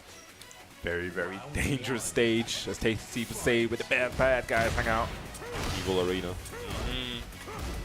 About coming as well, needs to get away from it. Once he's in that red zone, it's danger. Red for a reason. Let's it rip. Very brave. Okay, back forward, looking for that hit, looking to get that guarantee hit at the wall. I love that down jab challenge. Again, Power Crush has so much health to work with. Back one. Just really looking down here. Power Crush gets the wall splat as well. Now this should be the round. Going to keep the combo nice and simple. Doesn't even go for the heat burst. Has enough without it. Yeah, and it's an excellent decision to do as well, because Nyongke is not really presenting the threat of the throws there. We're seeing some lows, but they're not massive lows most of the time, so Lowhigh just wouldn't even lose that much health for it. Yeah, and talking about lows, that was a big man that was low parried. Torn, yes, it's very, very dangerous to wake up against Bryan when you tech. Down forward one, hatchet kick, stuck, okay, nice. Doesn't go into Libertador starter. Did he get the side step? No. Whoa, immediately the heat smash, and Lowhigh really turning up the heat set point for him right now, locking Nyongke in those wall situations. Definitely looks like Lowhigh's comfortable, definitely turn up the heat, definitely playing at a faster pace. Again, I like it, taking it back, 1-2-1, challenging. Very brave stuff. Again, just dashing in his face. He's trying to see what Nyongke is going to do. He is trying to return the sweep bang. That's unfortunate, probably went the wall explosion, that's it. And talking about wall explosions, gets a full crouch. Okay, is that a combo? Oh, it dropped. Oh, that's a big drop. I thought he was going to do something I didn't know. Nice little step, repositioning while running 3-2. I like the heat activation. He needs something low, and you're that nice heat smash tracking his movement. Nyongke not out of it just yet, but we're still on set point for Lowhigh. I like he done it off the down jab on here and used the plus frame, so he probably could step that, but at those kind of frames, no bueno. Ooh, nice trade. Nyongke gets the pickup. Well, standing one trade. They go 4-4-3, we're going to keep on the wall. No obstacle, blow it up. Okay, let's see what you got. You got some more percent after this hit, slams him down, up for 3+4. Okay, heat right back at you, both are in heat now. Goes for the full crown sweep. Heat smash, what's the mix up? Goes for the 2 option. Oh no, Requiem, this is bad. This is definitely going to carry towards the wall. Yeah, getting Snake Eyes again, so this is going to be a chunk of damage if he decides to use it, but no keeping it in play. He wants the benefits of it, and this might potentially be enough. Sidewall saving lives, not quite enough. I do not understand why he didn't go for the Rage Art in that situation. Could come back to haunt him. No, gets the 4-4. 1+2, gets the parry on that. It's such a good option for Lowhigh to use as well. Pretty much anything that Nyongke is going to throw out, but he's not been presenting the threat of a throw. He's been throwing out some lows, but in that situation, Nyongke has been constantly looking for that while standing too. Just gets parried. I mean, that was very, very, very unfortunate. But, you know, like I said, confidence, borderline, mate. Listen, it was, I think, at first it looked very, very shaky against Nyongke. I think I was a bit more worried about how he's going to do, but he was really coming back into that. And I could definitely see a world where he actually gets into that final game and threatens the potential winning the set. I mean, well, he's Lowhigh, he's the TWT champion. To go for a reason. For a reason there, man. But, you know, well played. Okay, that obviously that was, we went back up into the winners side, so that was winners side. So both, you know, we said we were going to have a winners final of Lowhigh and Knee, and unfortunately, Nyongke dropping down into the losers side. Yeah, this is I think 2019 Rabak between Lowhigh and Knee. This is what happened back then. So, yeah, let's have a quick look at the bracket just to illustrate the games that we've had so far. So we have Nyongke. We just saw that Nyongke going down 1-3 against Lowhigh. He had AyoRichie again 1-3, and he had the Kaneandtrench beating Kkokkoma 3-2. So now I guess we're gonna move to our last round, losers round. We're gonna have Ulsan versus Kanda. Now the funny thing about Kanda is, before I even knew him, I thought he was actually a bear player just by looking at his name. I thought it was a mix of Kuma and Panda. Oh yeah, that could be an interesting one. But Kanda, our European player. From Germany, actually his first international major. He has been to Hessen Crash before. Actually, 3-time third place at Hessen Crash. So he was telling me he's a little bit cursed, and it's been interesting trying to find stats on him as well, right? So he hasn't been traveling outside. He's mainly a ranked player. He's mainly playing online, getting sets of people. Very humble, very young, still 26 years old. Actually lost to Nyongke yesterday in bracket, so is on loser side for that reason. But it's going to be very interesting to see how he does against a powerhouse like Ulsan. I mean, talking about Ulsan, let's look at his stats. You know, the current 2-time EWC champion. He's a GOAT for a reason. You know, Second just the way, second at BAM. Like even this year, he's already doing really good. I mean, yeah, just the way he's been playing. I think he's really the one that's kind of like mastered the whole jab situation. Like he plays around the jab. I really feel like he's taking it because I remember ages ago, JC made a video on working around the jab, and I think he's really mastered. You see a lot of the things with the jab timing, but in this match, against a Link Xiaoyu, it's gonna be quite tricky to kind of like how he's gonna play around the jabs. Yeah, and the thing about Ulsan is we need to remember that he doesn't just have the Dragunov. He does have the Lars. Yes. He does have a AK as well. He could pull those out. I was talking to Kanda earlier. How he feels about the different ones, and I think he would be happy to play against the AK. I don't know if he would be happy to play against the other ones. I mean, Dragunov, it's still a very good character, but also we need to remember those hitboxes and some of his moves are a little bit iffy sometimes. I mean, yeah.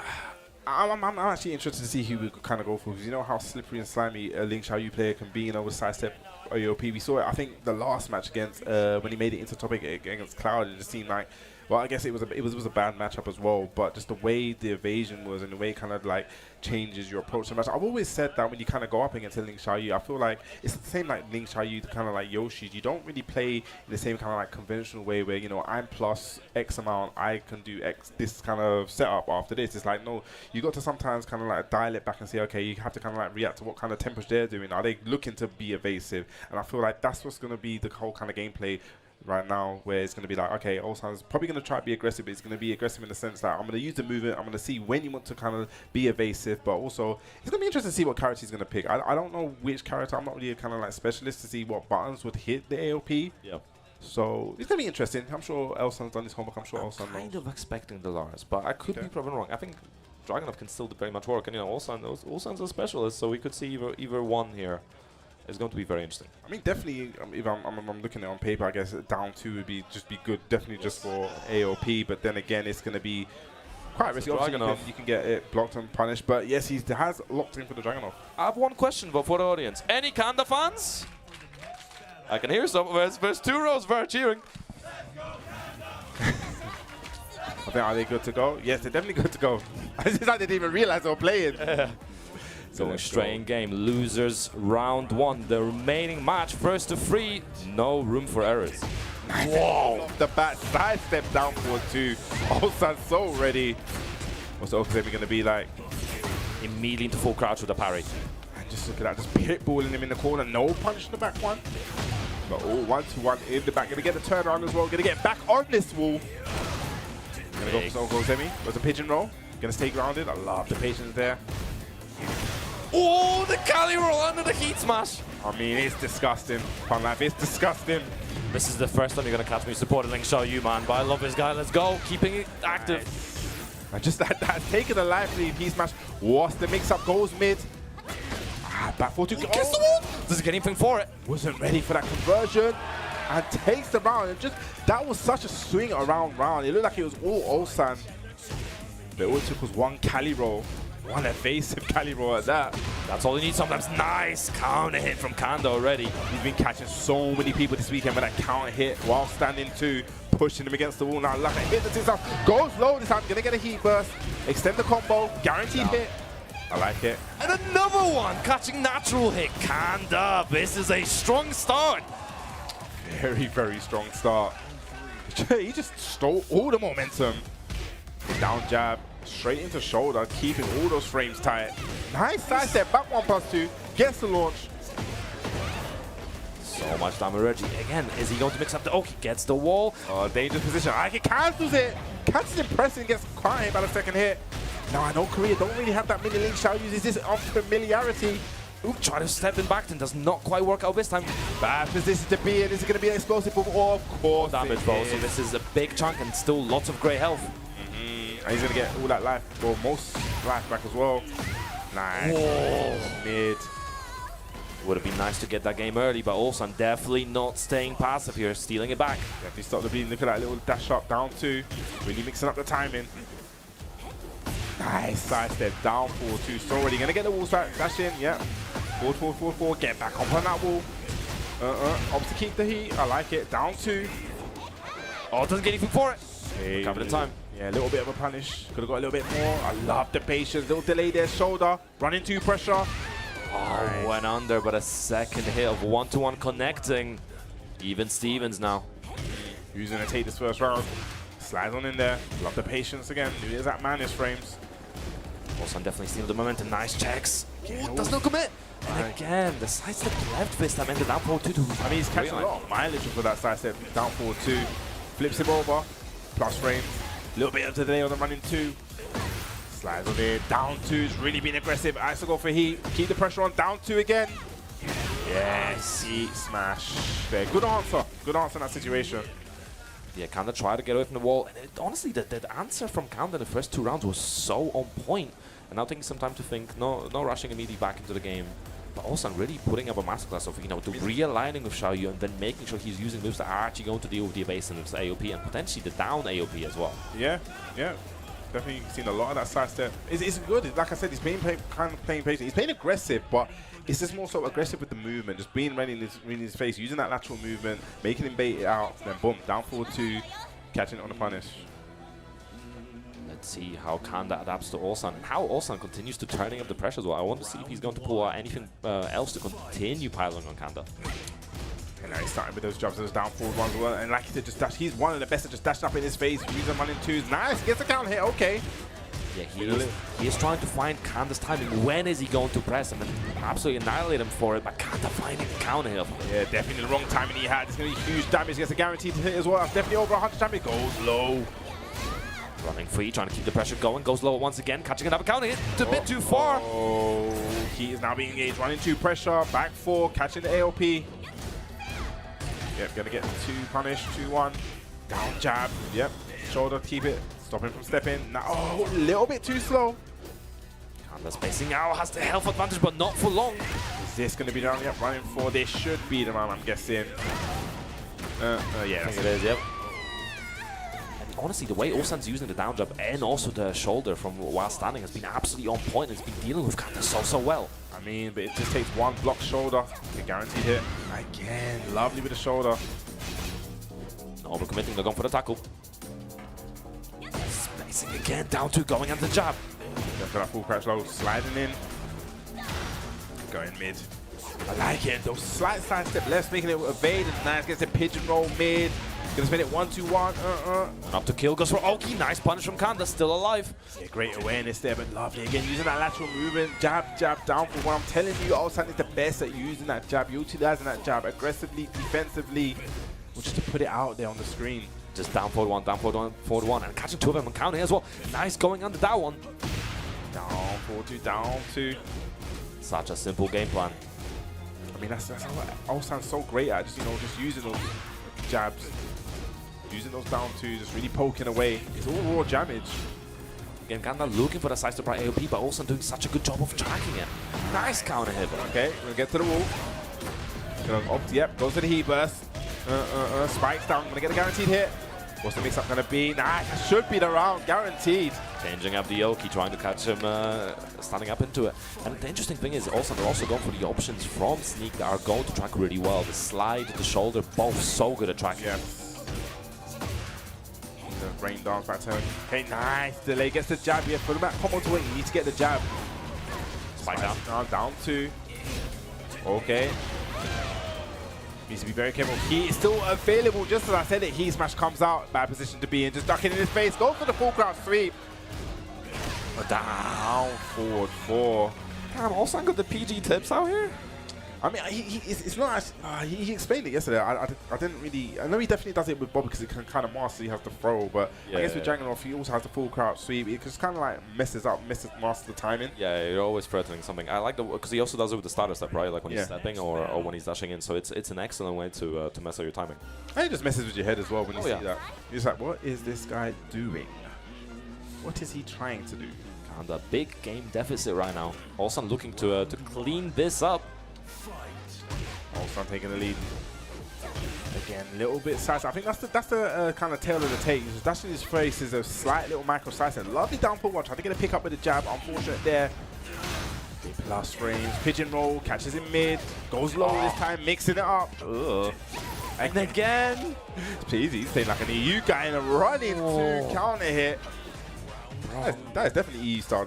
I know, he's just salt in the wound, lemon in the eye. Oh, damn, he's pulling out everything. I say he's going through the move list. And he does it again. Okay, don't get run into counter hit. I can feel it. I can feel it coming. Nice side step. He's in his head.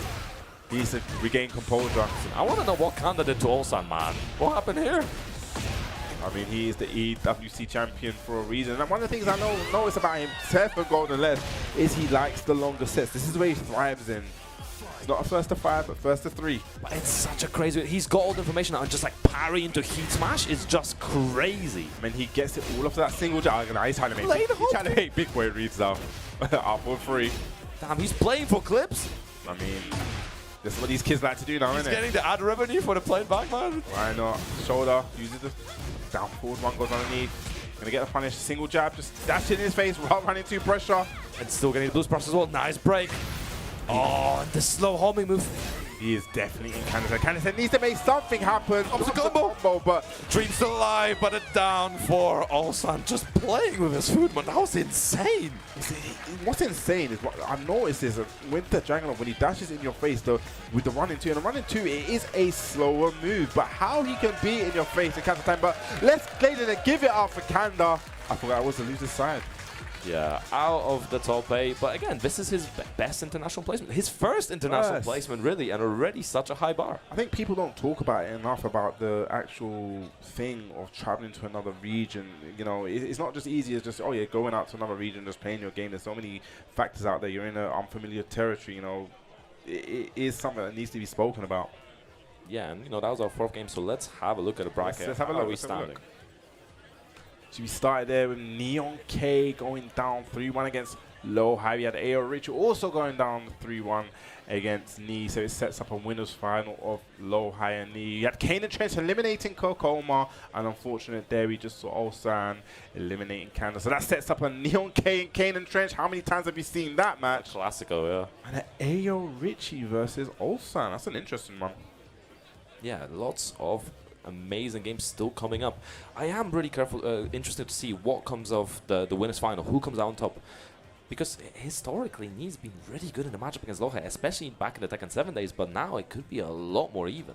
Definitely could be a lot more even, we'll see. But before that, let's take a little look at, you know, one of the things that is coming up very, very soon. We have to give a shout out to the EWC, you know, the LCQ happening next week. And then I believe the 5th of August is actual tournament for everyone who has qualified. You know, the QR code. Am I got it? Oh, I done it. I was going to panic. I was going to get it the wrong way. You know, scan the QR code, stay ahead, be the first to get the news and updates from EWC. I'm so happy that I actually got that, you know. Spot on. And you know, and the storyline this year is Ulsan going for the hat-trick. Can he do it? The way he's playing there, that's definitely a good guarantee of having the potential and having the ability and still having the fortitude to keep going. But you know, if you want to see the action in person, you can go scan the QR code to buy the tickets there. Yes, definitely. Look at this. Look at these rages. I know you said you want the only on the Xiaoyu one, but you know, definitely shouts to them. I've heard they made the TWT World Tour Final jackets. They're looking very, very cool. But look at these 3 cool shirts. You got the King, you have the Raider, we have the Xiaoyu. You know, keep an eye. You know, they are coming soon, so definitely get you one of those once they are out and dropped and about. Yeah, you got to keep it stylish. Make sure you guys are. Honestly, the quality of MRH merch is so good. So I'm going to absolutely recommend it to anyone looking for some new merch. Yes, definitely. I'm a fan. I'm a fan. But I'm a fan of these Tekken games. Guys, we just made it through the first wave. Do not go anywhere because this top 8 is going to be hype. We're going to have some more action after these breaks. They are not just fighting for money. They're not just fighting for fame, but something that is far more valuable, and that is legacy. Oh my God, the pressure off the wall though! Oh my God! How does he do it? That could cost him! No way! Oh my God! Absolutely no room for error. The E-Smash! Ulsan is your back-to-back Esports World Cup champion for Tekken 8!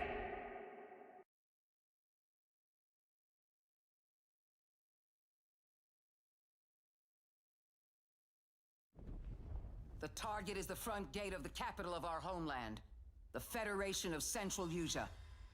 We will storm from the sea and take the capital back from our enemy.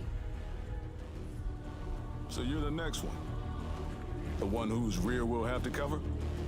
The People left behind back on the continent need something to hold on to. Some sort of symbol that inspires hope. We will be in visual range of the land battleship soon. That's giant! Enemy artillery intensifying. Damn it. Where's Wings when you actually need him, huh? All units return to base. Where are you going, Copter? Cover Tasha, Rex. That's where the Wings of Thief comes in. The legendary savior. Dee wants the legendary savior to get as much publicity as possible. The more exposure, the better. Cannons firing. We're gonna be wiped out. All aircraft, pull out. Sorry, Rex. You stay put, Joker 1. Above you flies the Wings of Thieves. No harm will come to you. Hands to the sky, everyone! Hope is within reach! The Terminus fingers. What, the imposter? Sharing information isn't always about telling people the truth. Hope's all we can offer, right, Joker 1? It's an ambush. Shadows. Just as planned. We dangled the bait and Wings took it. We'll find out soon enough. Would you please? Green flight! Defensive maneuver! We've got a leak. Is it time to run, Ray? Hang on. Joker 1, down's an enemy. You never ran away, did you? Here we go, Rex. Come on, Ray. Let's go, Rex. These skies belong to you, Rex. Go take what's yours.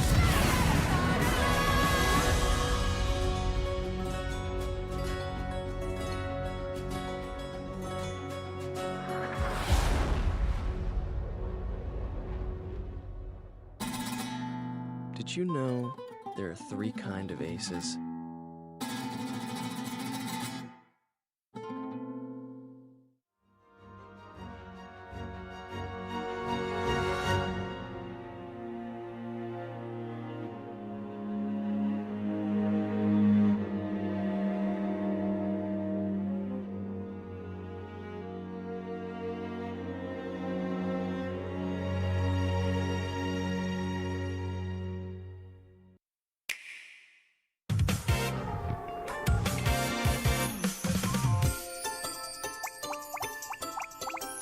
Everyone's welcome to join the fun. Let's party with friends. Hello Kitty Partyland. Welcome to Partyland, where you can play with Sanrio characters. Create your own cute avatar and meet everyone. Hello. Includes over 45 mini-games and board games. Play mini-games with Hello Kitty, Kuretama, Kiki and Lala, Pom Pom Purin, and more.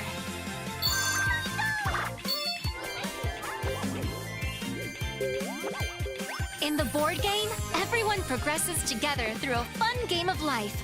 Collect flowers, take part in events.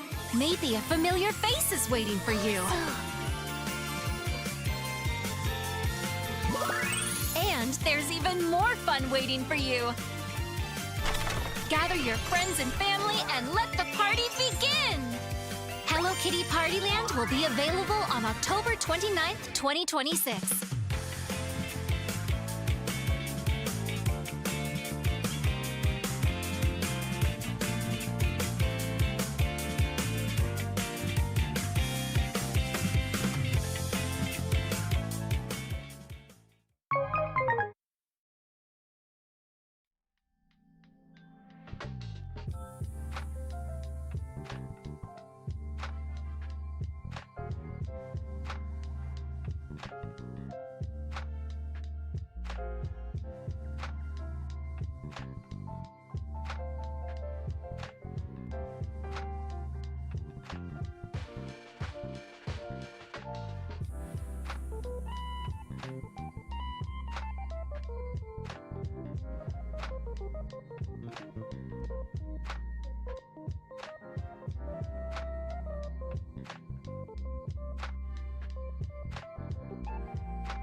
Okay, guys, welcome back to VSFighting XIV here in Birmingham. Master event action, top 8 action here, joined by Pun Life. How's those first wave of games gone for you, mate?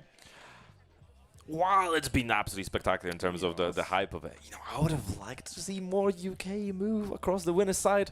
And we can't have it all. We can't. I know, but a little bit of complaining. We're allowed to do a little bit of complaining. Oh, we complain a lot out there. Oh yeah, I mean, you know, in Britain, so it's kind of like a national pastime, right? Yes, yes, yes. So let's take a look at the brackets and see where we are at with this. So, you know, we just made it through the first wave, I should say. We had Neon K going down to Lowhigh 3-1. You had AyoRichie going down 3-1 against Knee. Kaneandtrench getting the dub over Kkokkoma, and Ulsan taking out Kanda. So I think we're going to move into the losers quarterfinal, and a match that, you know, if you're from the UK, is one that you may have seen not once, not twice, not thrice, not... How many times has it been? Tell me. In Tekken 8, at least 29 times. There we go. This is definitely a match that we have seen many times, especially if you follow the UK Tekken scene. We're going to have Neon K going up against Kaneandtrench. Now, they did play recently at a dojo event, right? Yeah, they played it on Pride, Kane taking it that time. They also did play ETC for finals, where obviously Kane being crowned the champion, obviously lets you know which way that went. But it is a quite tight spread in a head-to-head. Kane winning by 16-13 against New UK, so could really go either way. And interesting, we're not seeing the Azucena already from That's UK. what I was about to ask. When they play, is it usually the Azucena? So is it Neon K trying to throw a spanner in the works? You know, because it is first to 3, so you have that little bit of wriggle room, you have that extra bit of cushion, extra bit to gain a little bit more data, kind of still a game during. Now the thing about Kaneandtrench is, even though you put a spanner out of the works, he does his homework. He's like he knows every single character in this game, that really, you know, their punishes. Let's go. He gets the side step already. That's a great start there from Neon-K. Just threatening with that down forward one. Just playing that small kind of tech. I'm talking about small kind of tech. That was a big whip. Could have got a lot more from that. Nice down forward to counter hit already. Kane catching onto the timing early. I think that's been the story about Kaneandtrench this whole weekend. It's just his timing seems to be impeccable. They're going to carry towards that wall. Just this it plus range as he is in heat. Plus that with a 4-4. Okay, spends the heat smash. Already looking for the Dragonfly fork. Again, Kane keeping it very safe, very simple, not overcommitting at the start, but wow, getting caught. That was a great read on the spin out there, but talking about great reads, up forward 4, avoiding the puddle, goes to the floor. I don't think this is going to be dead. Run down forward 1. There we go. The Kaneandtrench classic. I mean, yeah, but it's the thing. You know he's going to do it, but Tekken, like we said, it's all a game of timing. When is he going to do it? You gotta be careful around this. Oh, okay, just gets hit from float, immediately wake up with the sword sweep. I mean, check your legs. Why not? But Kankan is a really good answer against it. I mean, I definitely feel like Jun has a place in this game. You know, she has that kind of option to kind of stop that offensive tool in. You know, like you said, Kankan, she's got the palm parries, got the sabakis. Neon-K choosing not to use the stance pressure this time. Guaranteed again on that forward 4. 1+2. I love the challenge, going straight for the hop knee. I mean, what is this cameraman doing? But still keeps. I like the use of the heat burst there. The combo looked a bit finicky. They're using those homing moves, trying to stop Kaneandtrench from moving. Uses the heat smash to get away from the wall, and again going for the throw. And this time it is enough to take it. Kaneandtrench going up 2 rounds in the first game. And one of this is Kane trying to condition Neon-K into pressing against him just so he can punish him for later. Yeah, but it seems like he's definitely comfortable against the Jun. I wonder if this goes down south, are we going to see the Azucena come back out? Yeah, right now Neon-K really playing into Kane's hands. Yeah, gets the double. Still has NSS available. This is a huge damage. Can we get 78? A little bit of chip damage, lovely punish to be careful. Forward 1+2, spends the heat for Bukini. Immediately to the low, Kane very active, you're just pressing into Neon, and this will be so much familiarity. But health healed up for Neon-K, getting the big laser, still not fully stuck up. If Kane can finish it here, it will be really nice for him. Kaneandtrench still has a commended life heal. I don't expect him to do anything too tricky. Just going to see mids from him probably, just mids, constant mids. Okay, here we go. Goes to the 1-1. Playing very patient, down for one, catches the float. I wonder if that was a Kankan potentially, but from Neon-K to try to interrupt. And I like as well, I think it's forward 3 from Kaneandtrench, going for the kicks instead in between things. Yeah. Having the sword hits, having the kicks as well to try to deal with the potential of the punch parries. Yeah, that's a very, very good point to make. Yeah, the sword is not going to be parried.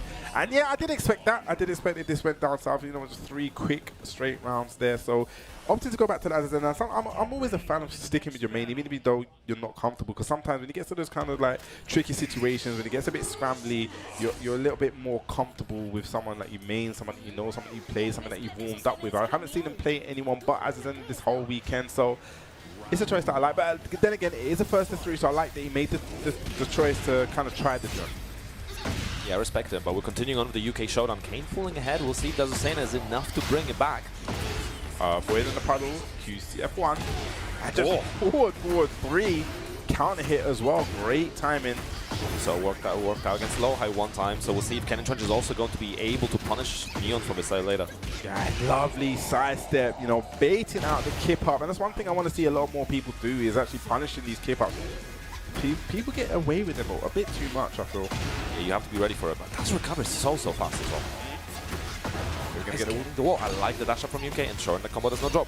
Yeah, gets the spike down as well, just down forward too. That wasn't even counting, so probably just catch him running in and goes to the source sweep on reset. This is that dirty Yoshimitsu tech. Bryan on there catches him grounded as well. Forward 1+2. Out of heat right now. UK slowly trying to wear him down. Gets a big splat. Kaneandtrench won't be able to kill, but what's the Oki situation? Going for the backflips. He said this time, not even doing the dash forward, down forward 1. Probably expecting this time, going for the low. Kaneandtrench varying his round enders. Okay, up for 3+3 doesn't make sense. Just go straight for the full count street. Very brave. Kane getting cut out for 1+2. Nice, good throw broken from Neon-K. And that's an issue that historically been quite big for Neon-K, not being able to break those throws. So if he can answer to those, there we go. Another one broken. That was a counter hit throw as well. Okay, big low parry. Nice patience there. Great wake up option. Nice throw break. Are you sure he doesn't break throws? Okay, he's definitely been learning. He's definitely been improving. trying to wrap, not quite working out. Kane playing from behind, but trying to keep this wall in play behind Neon K. Yeah, he does have the stage presence in his favor, but doesn't have the life. Okay, Ops are going to heat. Down forward one. Being very, very tentatively, both of them, but heat smash is enough to take it. Yeah, Dragon a step to the left. Neon K not giving up, pulling ahead in this game. This Azucena is definitely doing a lot better than the June. Nice. A little bit of a backturn here. Definitely going to catch the flow. Definitely going to get a full conversion for this. Where are we going to go? Go to the wall. Yeah, pushes Neon K towards the wall, but a bit of a combo drop on a 1-2. Gets a side wall splat, but nice realignment and re-engagement and optimization on that combo. We went from wall to wall to wall. Combo dropping, no more combo video for you. Avoiding the puddle. Gets a follow-up. Too far for the Dragonfly free. Nice. That is a high. Down forward 1-4. Gets the punish. And that's going to whiff. Yes, great awareness there from Neon K. Great spacing. And just going to opt to go for the heat smash. And just like that, swings the momentum back in his favor. Nice one game apiece. Yeah, and Kane taking a quick sip of water and just getting back into it. Quick shake of the head, a bit annoyed with himself. I think he thought the range was actually enough, but okay, just outside of it. I think it was a tiny little side step as well. It looked a bit odd. Yeah, the wall, sometimes the wall that axes, it was a strange one, but you know, Neon K was ready to convert off of that. And you got to be ready. I mean, we used to set between these two go in the mile, so I would be surprised if we, again, did not see a final game. Yes, nice. Going for the little 2 to get the heat engaged. Nice, down 3+4. Doesn't really get anything for it, but thanks to the side was still a lot of damage. Nice dark. I like the patience there. Great read. I thought he was going to get a wall splat. So lucky in a bad position. Goes to the sword. And that's going to get the wall splat. Oh, this is a bad position to be in. Charges it up. Oh, Kaneandtrench, what are you going to do? Goes for the heat smash. Love the swing out of it, potentially because of Rage Art. Nice patience there. I wonder if that's a failed sword sweep attempt. And goes for the Rage Art. Keep it simple. I mean, you always talk about how you need to keep it simple. Make sure you're not dropping those combos. You don't want to sacrifice the rounds that was over. Also, but in this kind of environment, it gives you a chance to have a breather. You know, we need a breather sometimes, and you get the extra, you know, that's extra time to just kind of recompose yourself. Absolutely, Neon K pulling ahead. K +2. Alright, nice. Using those down back 3s, down back 4s, just attacking the lows. Nice spin away, gets a little bit of a hit. QCF1 number could have been massive, but hey, damage is damage. It's stacking up. And another natural hit down forward too, just tracking. So talk about Kaneandtrench, all about the timing. Gonna get a, yeah, gonna go for the heat. This is a bad situation for Ian. Doesn't get the flip over, interesting. But definitely gonna get the, no, doesn't get the wall. Yeah. Side wall again. It's a bit of a funny wall. I thought I was actually gonna wall splat. I think maybe Kaneandtrench expected the wall splat. I'm seeing a lot of avoiding the puddle from Kane, trying to deal with the lows. Yeah, this could be the round. Yeah, if he gets it, no, we're gonna go downstairs. He wants extra damage. I think we're gonna watch the movie scene again. I knew it. I knew it. I see what you're on. So nice he had to do it twice. Yeah, you know, some movies you gotta watch twice, isn't it? And I guess this is one we're gonna be watching twice. But no, I do respect. Same time you're frustrating your opponent, forcing them to watch a cutscene for another time when you absolutely did not need to have to do that, right? It's the mental damage at the same time. Definitely. But 2 rounds up, it just seems like Neon K is taking charge, full charge of this set. From switching to that Azucena, it's all on Kaneandtrench to make something happen now. But again, another down forward 2, not even counter hit. He pulled that out. Yeah, absolutely. Just getting the tracking from the down forward 2, making the most of that. Okay, gets up. Oh, nice. A little bit of a drop and gets the wall explosion. Let's call that one an American reset. I mean, that wall that snuck up. Gets the spike down. Running 3-2. I love the delay there, just in case the flash came. Staying very, very aware. Oh, goes under it. Nice. Beautifully timed. Nice heat. Activation. Okay, uses the heat smash. Also mix up, goes low this time. Overcommitting. I was expecting Neon K to duck. Out of heat. 13 seconds to go. Plenty of time. Neon K still ahead. Plenty of time, but big risk. I am not a fan of low launch punishable lows in the air, but I guess sometimes you have to make the risk. And this time takes the round. You don't want to give Kaneandtrench an inch because he will take a mile. It was a slightly delay on it as well, so incredible for Kane to actually be able to react. I don't know if he reacted or if he just called it out. I mean, I wouldn't be surprised. I can say that. Okay, 1-2. Running 3-2. A lot of damage ready for Neon K. Those small moves all stacked up. Kane playing from behind here, but yeah, side step 4s. No more wall blast in play on that side either, so a lot less damage potential for Kaneandtrench if he can get it. Very, very patient. It seems like Kaneandtrench is really biding his time, kind of wait for something. Talk about wait for something. Catches his time in. This could be huge. What's the Okazemi going to be like? But drops the wall combo. It was a bit unfaithful there, a bit off axis. A bit uncharacteristic from Kaneandtrench. Normally he's so good at, you know, recognizing these situations, but, you know, sometimes when you're in a clutch and you're acting off instinct, these things happen. These sidewalls have really been costing him as well. It feels like every single drop was coming from a sidewall. He's been getting very unfortunate with how they've all been getting landed. Sometimes it just be like that. Sometimes it be like, well, we don't really have to worry about sidewalls unless you make the double wall carry. Maybe this will benefit Kaneandtrench. Let's see. But Kaneandtrench down 1-2 against Neon K. Neon K looking to take revenge for that dojo loss. All to play for still. This is loser's side, and one of these guys will be going home. Yeah, Kane's going to figure out an answer real quick. Otherwise, Neon K is taking him back home. Like, it just really attacking him. Nice option to go for the heat. And he activates heat right back at you. Kaneandtrench needs to make something happen. He has to have a bad life deficit. Plus frames. Attacks all over, down back 3, 1-1. Okay, forward 1+2. Great awareness there from Neon K, knowing that heat was ending. Probably doesn't go for it. Nice. This time catching a count hit, and this should be enough for Kaneandtrench. Yeah, gonna keep it nice and simple. And take a little bit of a breather. We haven't even really seen much flash yet. He's not really been... He hasn't, but the way I've seen Neon K has been varying his options, especially even after running 2 in the last game when he was in the corners, like running 3-2. I know you have the option to flash here, so I'm just going to put a little bit of delay on my button, just a little bit of a see what you're going to do. Yeah, but maybe that's why we're seeing so much down forward too, because it's a little bit longer, so maybe it can actually beat out the difference in timing that Neon K is applying. Nice. Breaking generic. Very uncharacteristic from Kaneandtrench.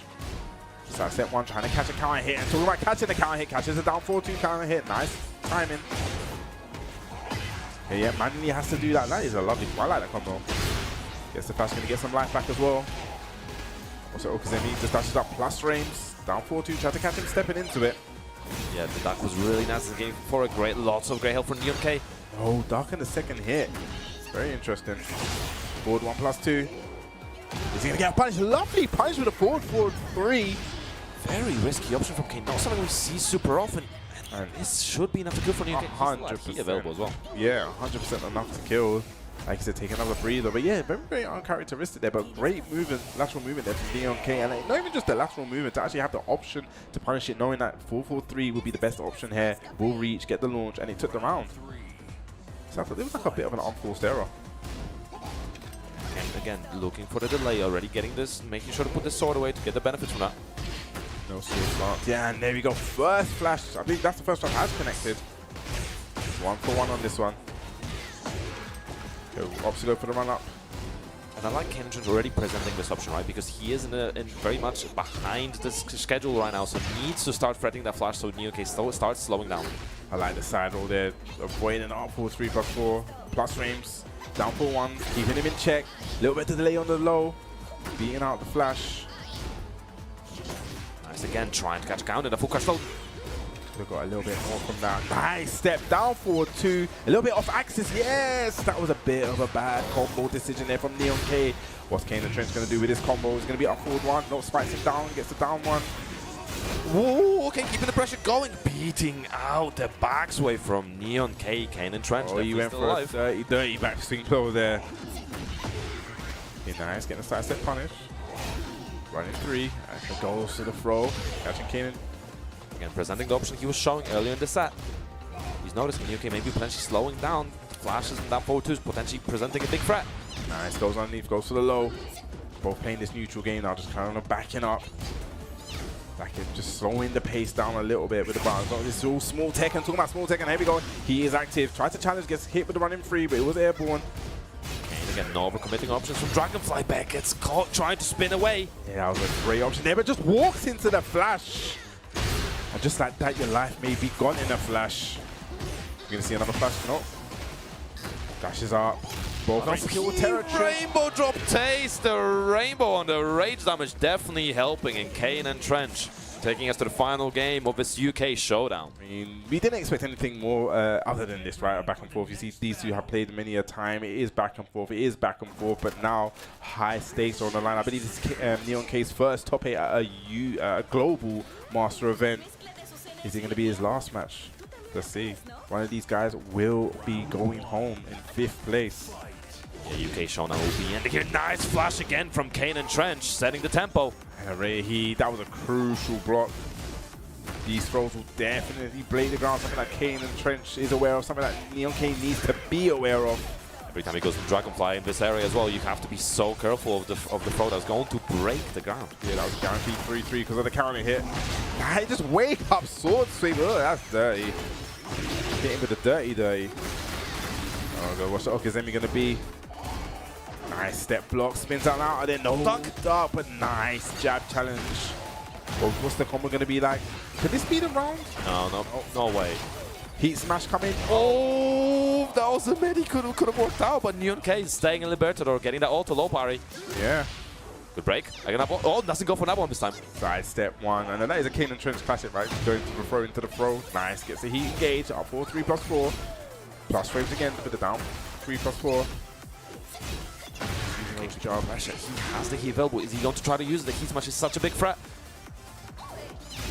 Okay, nice Libertador 2. And just down forward 2. The amount of counter hits and timing he's got with that down forward 2. Wall splat very, very high. Gonna spike him down. This is a win condition for Yoshi. What is it Okazemi gonna be like? Okay, giving him some life, some space. Nice break, but switching the sides does it again. Right back at you. Nice heat smash. Where are we going? Went low this time. Great block on the low. I believe that is seeable and is reactable. I think you can fuzzy block that. Potentially. Time ticking. He'll get a little bit ahead, but Kane's got the rage. Down 4-2, not quite working out there.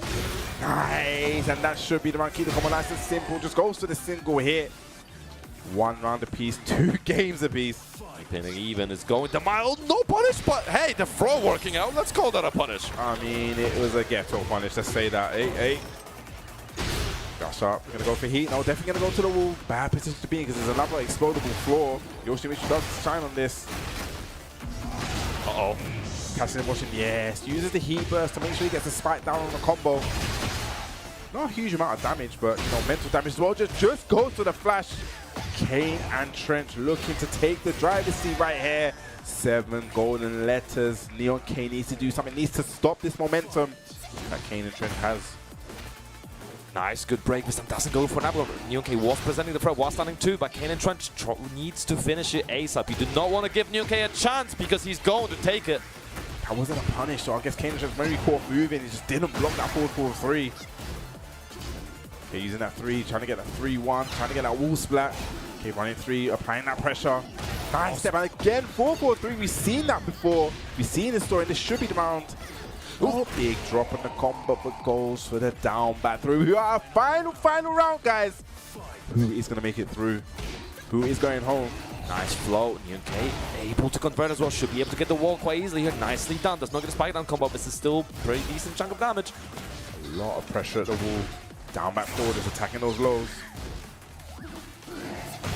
Big counter hit, gonna get a guarantee.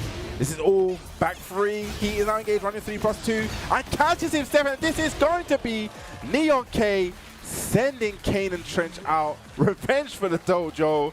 But you know, it's all fun and games, all love. These two are great friends. And it's such a back and forth between the two of them every time. But please give it up for Kaneandtrench. He's had such a good run. Bang out at the 5th spot. And he's a great sport. Definitely a great sport. I'm definitely sure we're going to see Kaneandtrench. Hopefully we do see Kaneandtrench more, so I guess, I haven't even asked him if he's going to the LCQ next week. It'll be an interesting one. I'm sure he'll be there. I'm sure he'll try. It's always, with him, it's always about trying to get a time off work, right? That's always the tough part. Yeah. Well, hopefully we do. That's what we can say. Hopefully we do. But that was just the first match of this losers round, man. Whew. And it was really cool to see, like, we talked about how, you know, the flash wasn't present in the earlier games in the set, and the moment Kane started presenting that flash, it made a massive difference. I mean, you saw definitely a change and shift, and it kind of makes sense because we said it before, these guys, was it, like, you came with the 29 times, but, like, yeah, you saw a change and shift, you saw it kind of, like, built up. It was like a crescendo, it built all the way up. And this time, NeonK, we didn't expect anything different from me. We expected to go back and forth, back and forth, back and forth, and at the end, someone had to win the final round. Okay, let's have a look at the bracket right now. Obviously, we're 5 games in. NeonK still alive. Will be playing the winner of Richie and Ulsan. And that's the match that's coming up next. I mean, that one, I'm sure the Birmingham guys are going to get on Richie's side. That was a quick RPS. Very efficient. Yeah, I like that. I like that. Very, very quick. I think it looks like Ulsan did get player 2 or player 1. I don't know. Yeah, Richie being P1, Ulsan on P2. Okay, this is going to be a very, very interesting match. I don't think these guys have played much before. Yeah, I was looking at the head-to-head between them, and there is no recent data on this. To be fair, Richie's been definitely sticking to the locals, the streaming, locals going between Backcountry Foundry, shout out to that local, obviously strong scene, and of course Manchester Battle Arena as well, super strong scene.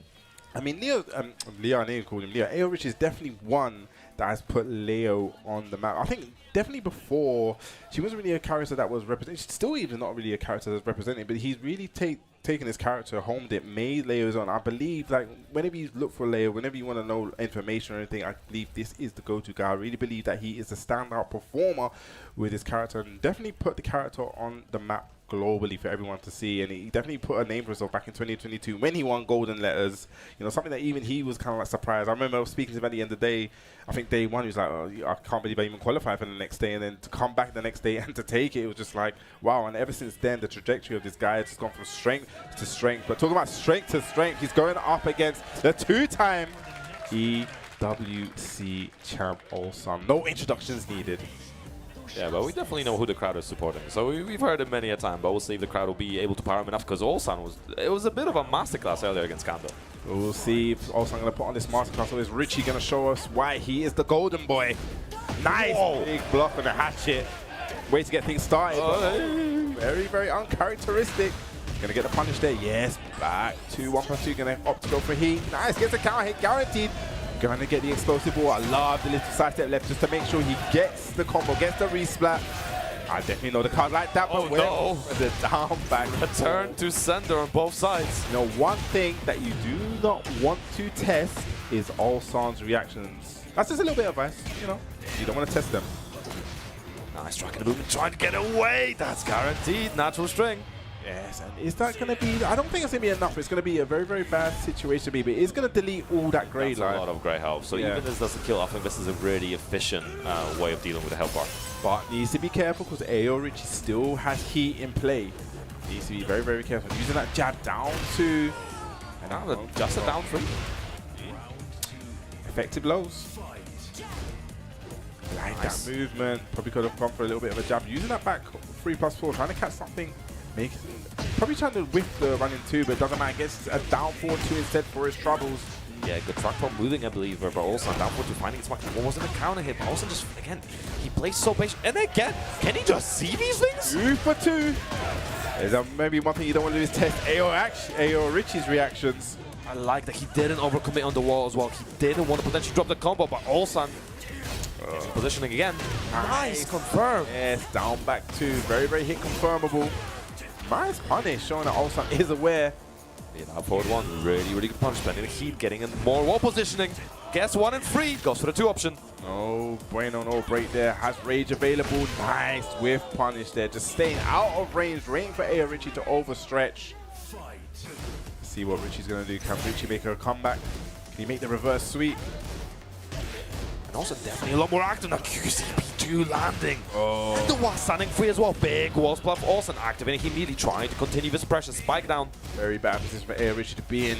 Can't really sidestep out because walls are on both sides. Look at this, a relentless pressure from Ulsan. Okay, just going for the mid this time, threatening the full couch low. Big low power. Like I said, you cannot test this guy's reactions. So good. And again, just keeping the pressure going, just checking very small things. He's got so much health to work with. He's got so much room for error, but won't be needing any of it. A perfect round. I mean, the up close, like, running 2s from Ulsan is insane. Because like I said before, it is a really, really slow move to start up. But it's just the timing that he has. And to do it at point blank like that and know, okay. And the thing is, he's jittering in your face as well. So it's like so much time. The way he finds the timing is remarkable. I like how he's trying to lock Richie down. The while standing free, also going for the down 3+4 on the wake up, making sure that Richie's not able to get away. And right now, just in complete control. Definitely going to get a higher wall splat. You're going to get additional damage. It spikes him down. Not where you want to be at. Loads of plus frames. Just really running away with it. Nice block while standing for 1+2 punish. Oh, just like that. Big challenge. And look at this combo. Nice. Is he going to get the other wall? He does get the wall. What a conversion, but nice patience there from AyoRichie, staying grounded. It's Must spend melee again. Thanks to that, applies more wall pressure. Down to good challenge from Richie. Do like that challenge. Yeah, I thought he was gonna let it rip and get the hard combo with the while standing free. Probably just not ready for it. Good interrupt. Richie was looking for the down back too, but nice jab from Ulsan. I mean, he took it back to the basics. You know, Ulsan's so good at that jab tech and that jab, down full one, just keeping it, you know, going back to basics. Yeah, absolutely the master of the one jab. Yeah, yeah, see it right there. Showing the master, lovely down jab, nice block, and nice punish.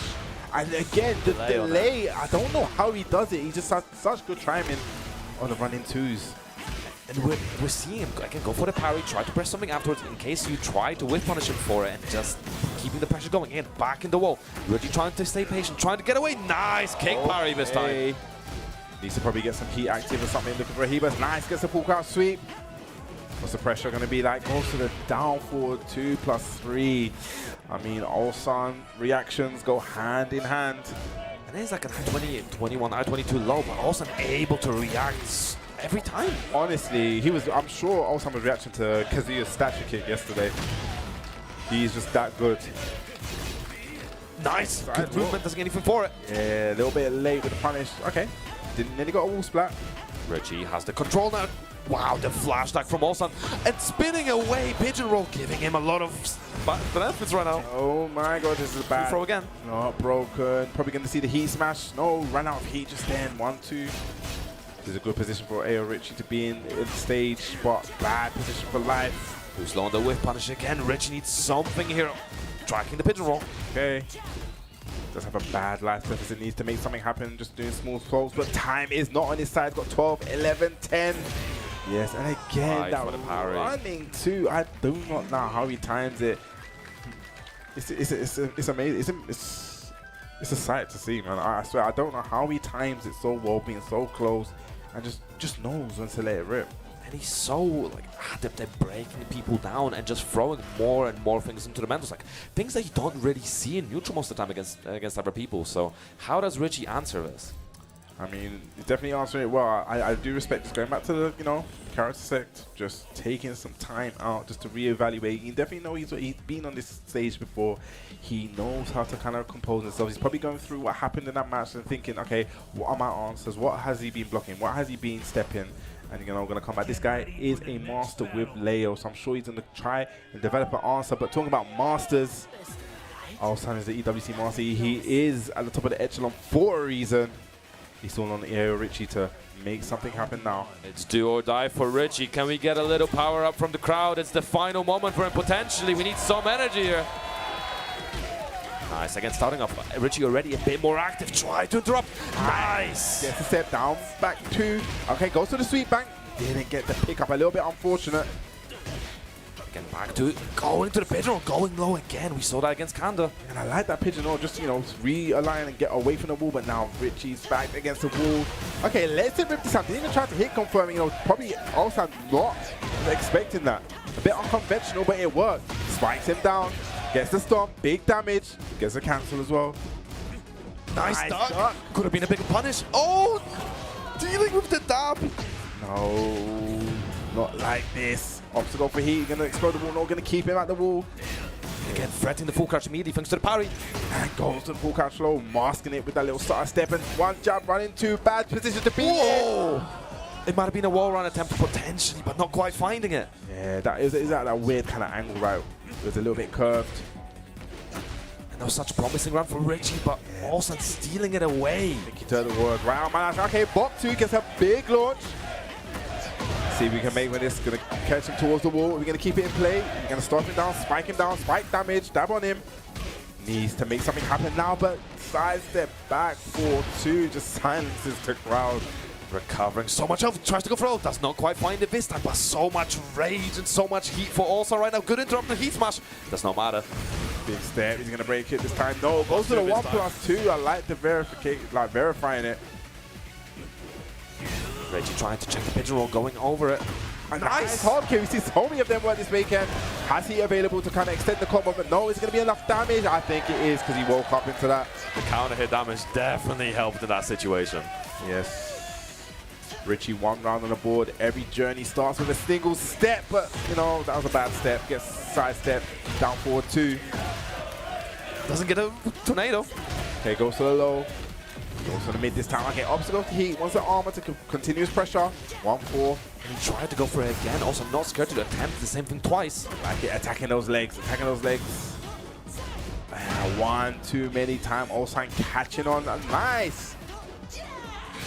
Punish. Big whiff on the box too. I love it. While standing for 1+2. Oh, the nice double. big blow. Trooper roll. Run into. No, that's heat smash. Sorry. Nice jab. Jabbing right back at you. Just starting in his face. Wait, he didn't press right. He didn't do a follow-up. Nice. Yes. Actually, I wonder if that might have been a miss potentially. Maybe he was trying to get while standing 1+2, but because he's stuttering.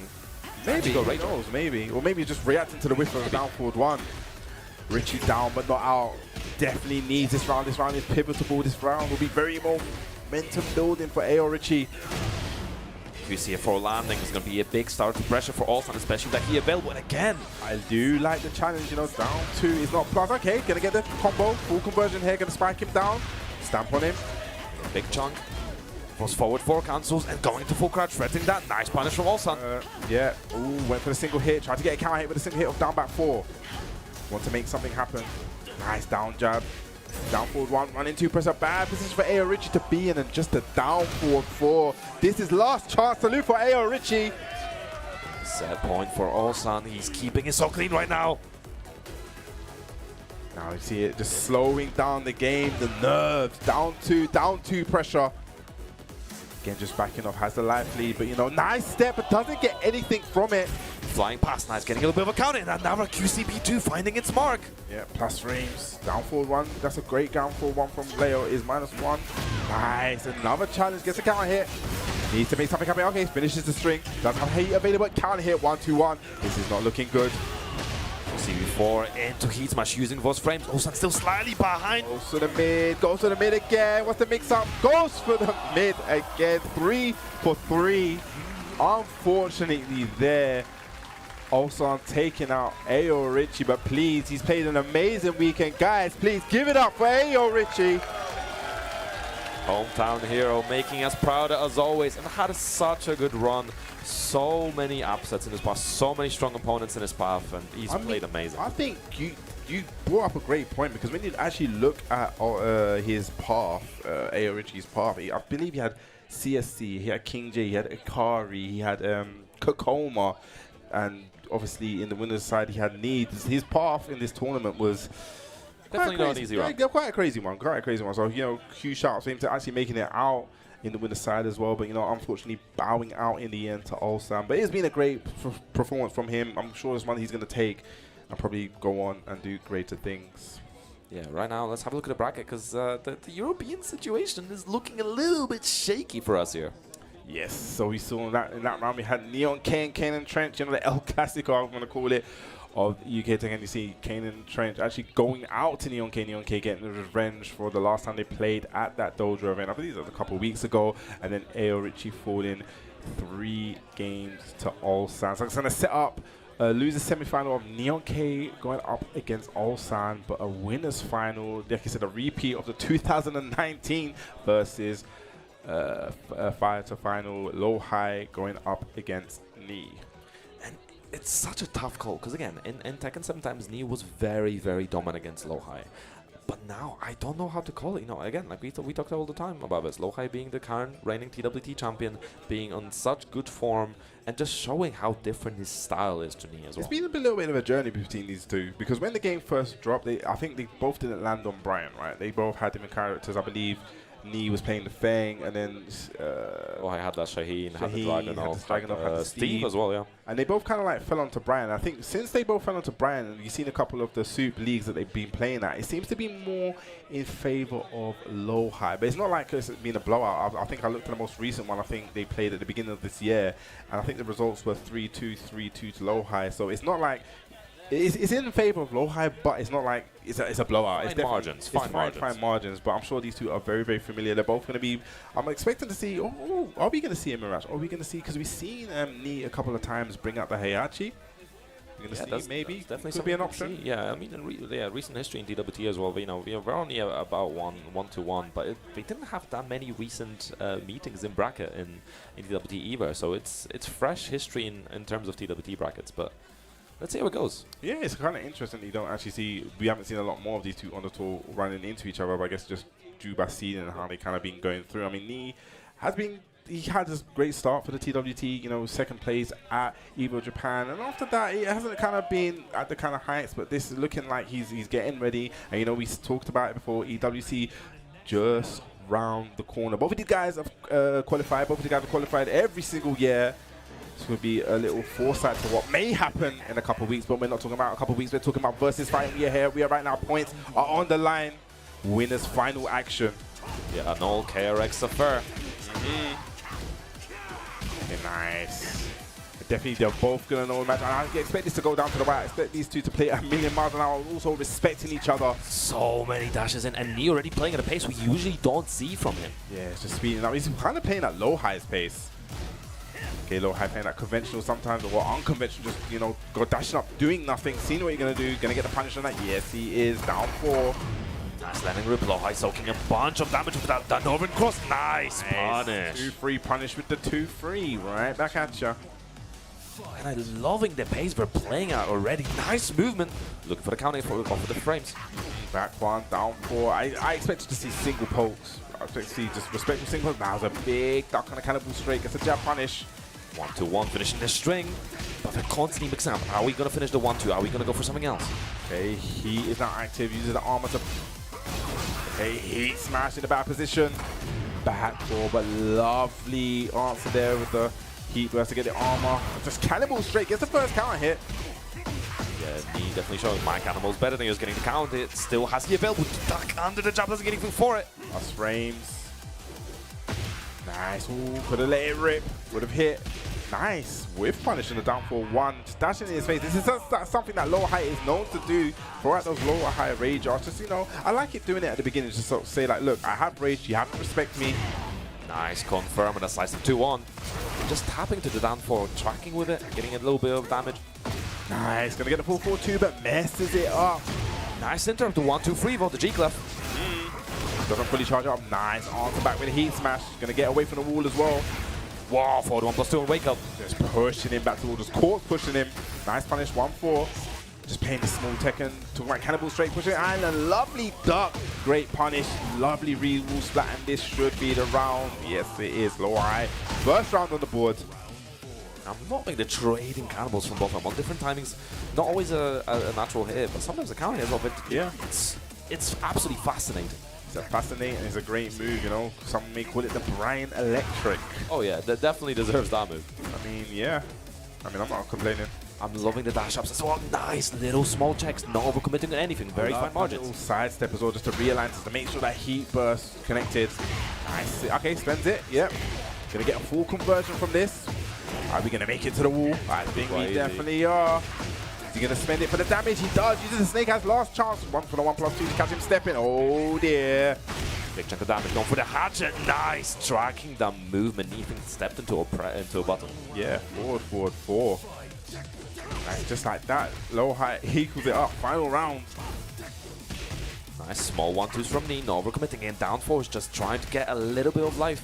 Gonna get a punish. Yep. 2-3. Nice. Uses the power crush. Getting the Snake Eyes, spending it immediately. Nice there, but just, you know, jab punish. Not being greedy, just getting the guaranteed damage. Down 4, just really attacking at those legs. Did he step? No, okay. The versus long range again. He stepped into the right, but nice jet upper as a punish on the whiff. And this should be the round 100%. Keeps the combo nice and simple. And that was a reverse sweep. Sweep indeed. Lowhigh just waking up. Yeah, and he's starting off with very strong space, getting a fair few counter hit cannonballs for it, and of course just the 1-2, mixing up the 1-2, 1-2-1. But Lowhigh, what an answer back. I mean, Kay was pointing out that sometimes Knee takes him to get to game 3 to become unstoppable. Real life Warriors instinct. This is game 2. Let's see what happens. Obviously, this is a first 3. All the top 8 is first to 3. Much bigger stage to work with as well, so wall is less of a threat. Yeah, definitely less of a threat. But Lowhigh's been really good with his open and taunt setups. Nice, getting small punish. like it, just playing with that jab, dashing in his face, down four, just like I said, just small pokes. No, could have let that rip, could have confirmed that. Yeah, able to step block the forward three. Knee again in control once more. Yeah, nice sidestep jet up, but that was so clean. I expect this to be the round. Doesn't even need to use heat, doesn't even need to keep the combo. Really simple, has faith. And a good start again, but we're gonna see Lowhigh, you know, trying back into the game, or is Knee again going to try to playing way slower now. Yeah, that's the big change from the last one. Ooh, could have got a little bit of a punish there. That's big whiff. A load of these down fours, and just like that counter hit, Cannibal straight. Nice chunk of damage, getting the snake eyes. Okay, let's the string rip. 1+2. Just again going back to those down fours. Nice. I thought the jet upper was coming. Down for one light, goes to the heat burst. And he tried to use the frames to set up a forward three again, using another one. What movement from Lowhigh, does not find the heat smash. Yeah, they're both realigning with each other, both stepping right. Down four, back at you. Getting stuck in his face, hatchet kick. 4-3, looking for the counter hits. Okay, opts to go for the heat. PS4 pressing there, well, unconventional. What did he do? And this should be the round. Knee looking to go up 2 rounds, but is this going to be the same story? We saw this in the last game. But it makes sense, right? We've seen so much 1-1-1-2, just constantly mixing up. Nice, send them high as a punish. Slam him down. 3+4, trying to look for that counter hit. Once again, I love it, the sidestep rights. There's been a lot of micro sidestepping right from both of these guys. You see it right there, just playing in that range, just being very respectful. Trying to fight for the neutral, but sidestep too. Nice. Again, I said it, those micro sidestep rights seem to be the story of this match. Just finding the right moments, whiffs the burst. Unfortunately, Requiem whiffing as well, not punished for it. Does not matter, going under, and what an answer back. 3 rounds, 3 clean rounds. Me definitely looking like he's waking up, definitely looking like he's found his rhythm here. Like you said, the rhythm changed in that match, and it kind of like slowed down. I feel like Lowhigh slowing it down to kind of like Knee's game definitely favored Knee. So it's about, you know, let's see what pace Lowhigh's gonna bring. Definitely nodded his head, definitely knowing what he done. Yeah, we go another stage change again. No surprises with the characters, no one deciding to switch, just keeping to the same. I don't expect to switch. Yeah, I think it's gonna be Bryan all the way.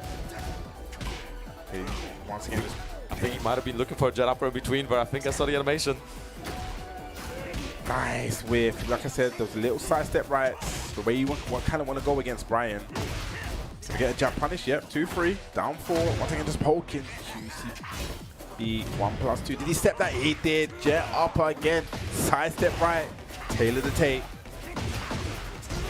Nice spinning is enough to kill, should be. I think it will be, didn't even need the last hit. I mean, look at that number, that is 3 digits, right? That's a big chunk. I mean, 3 digits, boy. I like the awareness they have as well to make sure they are taking all the resources they can, spending when necessary. Interesting, I see that Lowhigh's not trying to step left. I wonder if he's trying to read for a hatchet, because that's the way you kind of go if you're expecting a hatchet kick from Bryan. And actually down to, I think, potentially as well. I don't know, you really need to be aware of which way you want to step against certain things. We got, standing forward, nice block on the down 4. It's not -15. I think Bryan's one is -12, I believe. Nice interrupt on the hatchet. Neo Grim Reaper, we didn't see that low before, but hey, the heat smash tracking his movement immediately afterwards. What a disrespect right there. Got hit with a super hatchet before. You know what? Heat smash. Great challenge. He's just like that. And in Rome, do as Romans do, right? Yeah. Just using that jab now. Single jabs. Once again, playing in that range 0, playing up close Tekken, small pokes. Just waiting for a cannonball anytime now. Down 4, down 4. Ooh, he went for a while standing 1 there. Again, just stepping right, trying to realign with each other. Oh, I thought I was going to be a jet upper. Wasn't ready.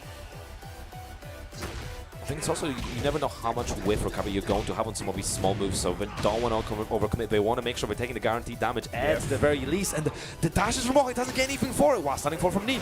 And what a whiff punish. Yeah, big whiff punish there. Knee staying alive. Great answer back and great movement as well. Nice throw the jab. What a trade. Knee definitely reaping the benefits of that one. Yes, he is. And we're definitely going to go towards that wall. We're going to go dash up, get the heat burst. Yes, we are. No, bit of a drop there. I wonder if the trade made it not work. Potentially. Maybe some kind of a distance issue. Nice dog. And 19 seconds. Is that going to be enough? No, last chance. Are we going to do down, back 2 for the Oki? Are we going to see a reverse sweep here from Knee?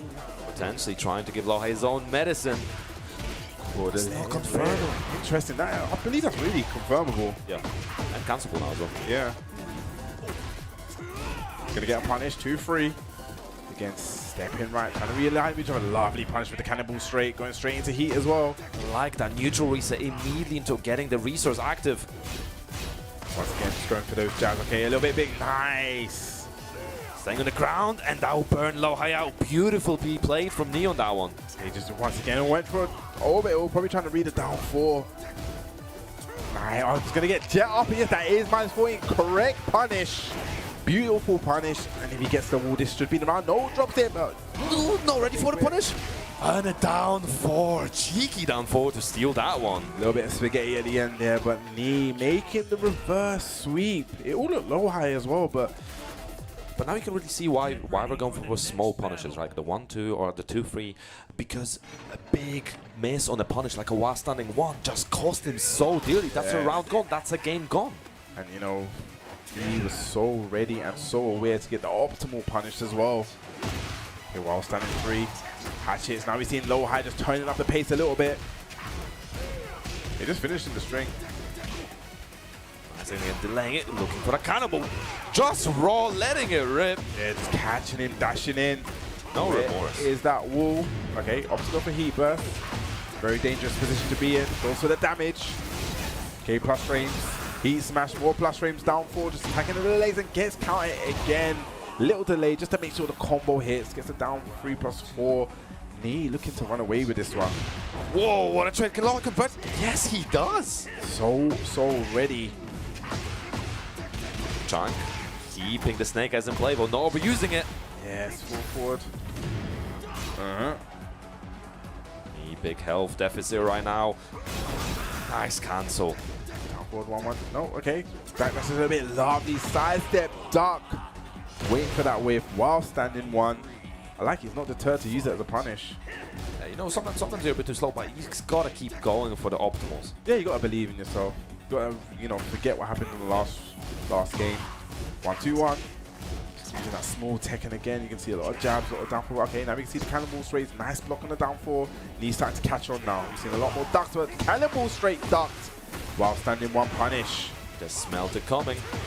Easy go to the wall, activating the heat early, making sure to get as much damage as possible, spending the stack for the damage. Okay, nice, but again, another block on the down 4, down 4. Goes mid this time, and this should be the round. Yes, he's going to spend the split. No, doesn't get the low hitting damage, but it doesn't matter. 1+2, catching you stepping on the wall, Lowhigh looking to equalize the set. Oh, we've been here before, and he was able to get that reverse sweep last time, but damn, the jet upper counter hit. This is to the wall where you don't want to be against Bryan. Down 4 again for Oki, just attacking him low. Did he step? Not enough. But the wall positioning definitely working against Lowhigh now, but has that he available. Nice G-clef, 1, 2, 3, 4 knee, big chunk of damage. He's getting down back 3. I like the patience there. Ooh, that could have been a heat smash. Potentially he's got rage available, going for the hatch, a nice jab interrupt as well, trying to catch Lowhigh pressing. Okay, nice, used to be 1+2. It's down 4, just poking it away. Rage available, nice duck under, gets a tiny bit punish, doesn't come into the follow-up. Down 4, and that's gonna be, yes, it is gonna be the round with the rage damage. This could be potential final round here. It was a Lowhigh going to equalize the set. Damn, just dancing out of the range, but nice forward free counter hit for Lowhigh. He's trying to make this go the distance. Again, not spending the stack. I like it. Just keeping him there. A little more down 4. A big counter hit. Can he get something started? Where's that wall? Side wall messes it up. Ooh, I thought we were going to see a taunt. Yeah, not quite finding it this time. Activating the heat. I like the decision. Lowhigh activating his own as well. All right, back at you. Once again, okay. Uses the heat. Hatchet kick. He needs to make something happen. Okay, he's going to convert it. No. It's a combo. Big drop. Down jab. Gonna get a punish. Beautiful punish. I like the action. I think that's gonna be yes with the QC back score. Wow, it was a bit scrambly at the end. Yeah, ever so slightly. But I do like the interrupt from Nino. Getting caught back, then immediately trying to go for the down drop just to steal the turn away, get some plus frames back, and try to continue. Definitely clutch at the end. 2-2. I mean, we expected this, you know, the last two times these guys played 3-2, 3-2. So did we expect anything different? I don't think so. But again, big stage to work around, so I think the walls are reachable at least. I mean, I think like one way, right? Is it like one way is a lot smaller than the other? Using those one jabs, down back threes. We can get punished or not. I think it being very, very patient just in case Lowhigh. Oh, decisive Bryan, yeah, trying to deal with both the Requiem and the Cannibal. He's running up, using that run up. Oh, Kazemi knows he had the stage to kind of deal with. I like it, being very, very patient, trying to find each other's counter hit timing. Oh, that was a step on a Requiem. I wonder if that was a jet upper, because I think that was a 2-jab punish for them. Yeah. Nice, big chunk of damage. The Incinerator. And again, using the neutral reset to activate heat. Starting up the pressure. Hatchet. Nice interrupt. Jabs and down 4. The amount of down 4. We should have a down 4 count and see how many of them have been thrown out. That'd be a lot. Ooh, doesn't stay ducking. Nice confirm, getting counter hits on that. Again, chunk of damage ready for Lowhigh, pulling ahead, and he's going to have to play from behind. Small punish, but damage is damage. Yep, definitely damage is damage. Going to armor through that, yes. And again, looking for another cross, trying to get a high crush. Okay, one second, we're going back to that move, we're going back to neutral, but sidestep, definitely going to convert. This should be the round, unless something catastrophic happens. It doesn't take the round. One game, or one round apiece, 2 games apiece. Oh, both starting for jab. Nice 1-2-1, getting the counter hit property. Ooh, I think he may have gone for a forward 4 maybe. Or maybe even just magic 4, right? But getting the counter hit on it. Down 4. Nice. Get punished on it. Okay, using that single jab. Again, forward 4 trying to catch a counter hit, but gets counter hit with a 1-2-1. Cannonball stepping with Lowhigh as well, trying to keep on top of him. I mean, they're playing very, very compact. Nice punish on the hatchet. And just a full crouch low as well. Knee has the key available still. Lowhigh trying to run him down. Nice 1-2-1-2 in return. And just using the frames just like that. Knee is on set point, looking to get into the grand final. And good confirm. He's been missing early, but it's not missing this time. Yes, definitely when it matters. Once again, they're going to get a punish on that. 2-3. Hatchet kick. Knee in the lead now. Commanding lead. That could have been something big. Down forward 1-1. Does have heat available. Heat is running out. We're going to see heat smash. Hatchet kick. Requiem. Spends the heat. Nice block on the down forward, but a little bit slow on the punish. Nice! Just jet upper finding the counter hit. And Knee finding himself in the grand finals. I mean, definitely something we wanted to have. And, you know, we said it before, he's 16 on the leaderboard. This is a win here will be very, very important for him to boost him up on the leaderboard. And we talked about this as well, EWC being around the corner. This event will be such a confidence booster, right? Because imagine going into this knowing I've just won a master event. It's a huge confidence booster. 100%, and you know, for someone that's played for, at this point, decades. Oh yeah. It's a crazy thing to say. And being so dominant across multiple games, multiple eras, multiple generations of players. It's insane. I mean, longevity to be at this level as well is, like you said, it is insane. But, you know, it's a tester. His skill and how well he's been playing. You know, sometimes he had a little bit slower start, but it seems like now he's finding his feet. You know, that grand final, not grand finals, he's in grand finals, but that winners finals right there was showing that why people call him to go. You know, with that Bryan play. But talking about, we're gonna have a little look at the bracket and see what the tail of the tape is so far. So as you just saw right there, we did have KRX's Lowhigh going up against KRX's Knee. Knee taking that 3-2. We moved down into Luda's side. Luda's semis. You're going to have Neon K versus Ulsan with Lowhigh waiting there in the losers final. Yeah, and I honestly, I am scared for Neon K with how Ulsan's been playing. That guy's been on a rampage, absolutely tearing down anyone in front of him. I mean, he is the back-to-back, looking to make it back-to-back champion.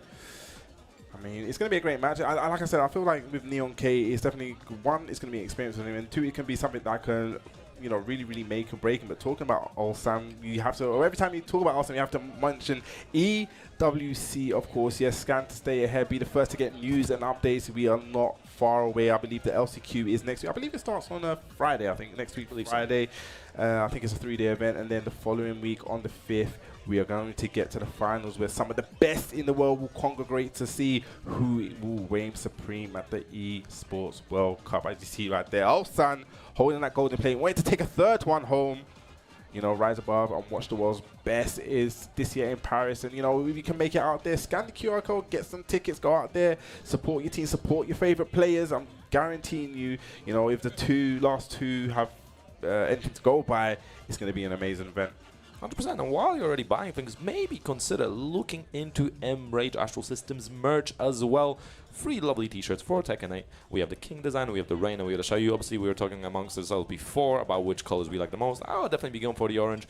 Since my character is not there, I'll go for the Xiaoyu. I do like the character for a bit, but, you know, the quality of the Rage apparel is really, really good. They produced the codes that the casters had as well this year Tekken World Tour Finals, and you know, as one of them I can say that stuff is pretty snazzy. I do be rocking up to locals in both. Those are very nice. You should have rocked up to this weekend with one. It's too warm, man. Yeah, this weekend has been it's actually quite a lot chillier today. I know it's grey skies. I think that's the first time I've seen grey skies in like maybe about 3 or 4 weeks. Yeah, I mean, honestly, the storm clouds are covering. Ulsan's been on some mad thing. He's getting some unholy powers with what he's been doing in bracket. But, you know, that action will be continuing in a little bit. We are going to a short break, so make sure you grab some water, grab some popcorn, and we'll be back with more Tekken 8 action shortly. They are not just fighting for money. They are not just fighting for fame, but something that is far more valuable, and that is legacy. Oh my God, the pressure off the wall though! Oh my God! How does he do it? That could cost him! No way! Oh my God! Absolutely no room for error. The E-Smash! Ulsan in your back-to-back Esports World Cup champion for Tekken 8!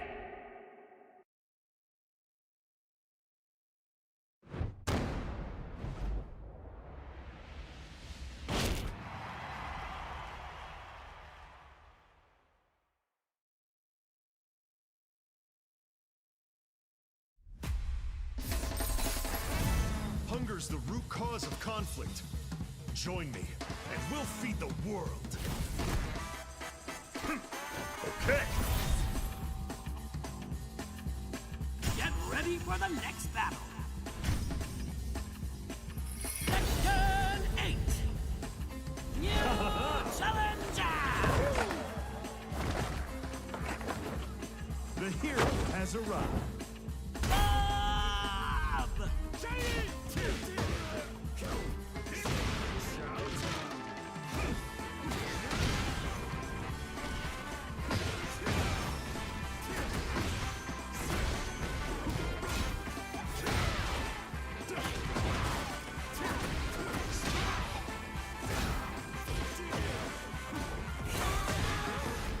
Cheap shots just don't work on my perfect body. Impact! No flavor?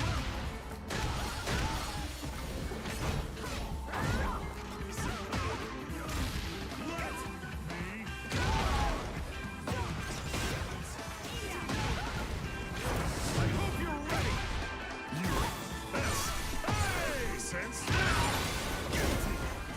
Float like a butterfly, sting like a bee. You know why I love eating onigiri? Because onigiri also means to slay devils.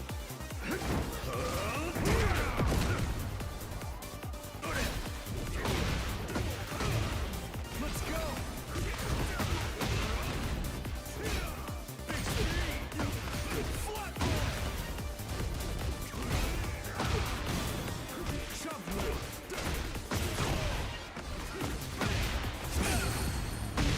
Eat your calories out. Burn my fat. Roar my fists. Feel the power! You'll need to spend the rest of your life paying for all your sins.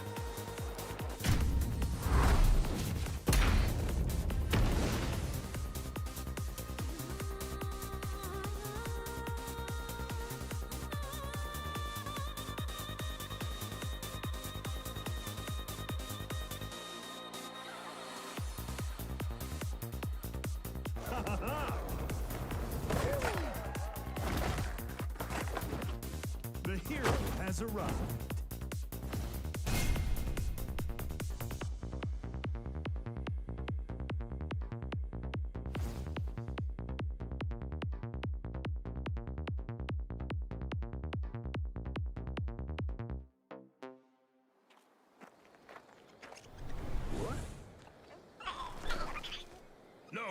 sugar.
Hello, hello, and welcome back. VSFighting final stretch of its master level bracket.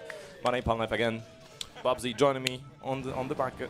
Yes, man. I mean, like I said, we're now down to the final straight. I mean, It's been a great weekend of Tekken. Thank all guys that have turned up at the back there. Thank you guys at home, man. It's been an amazing, amazing 3 days.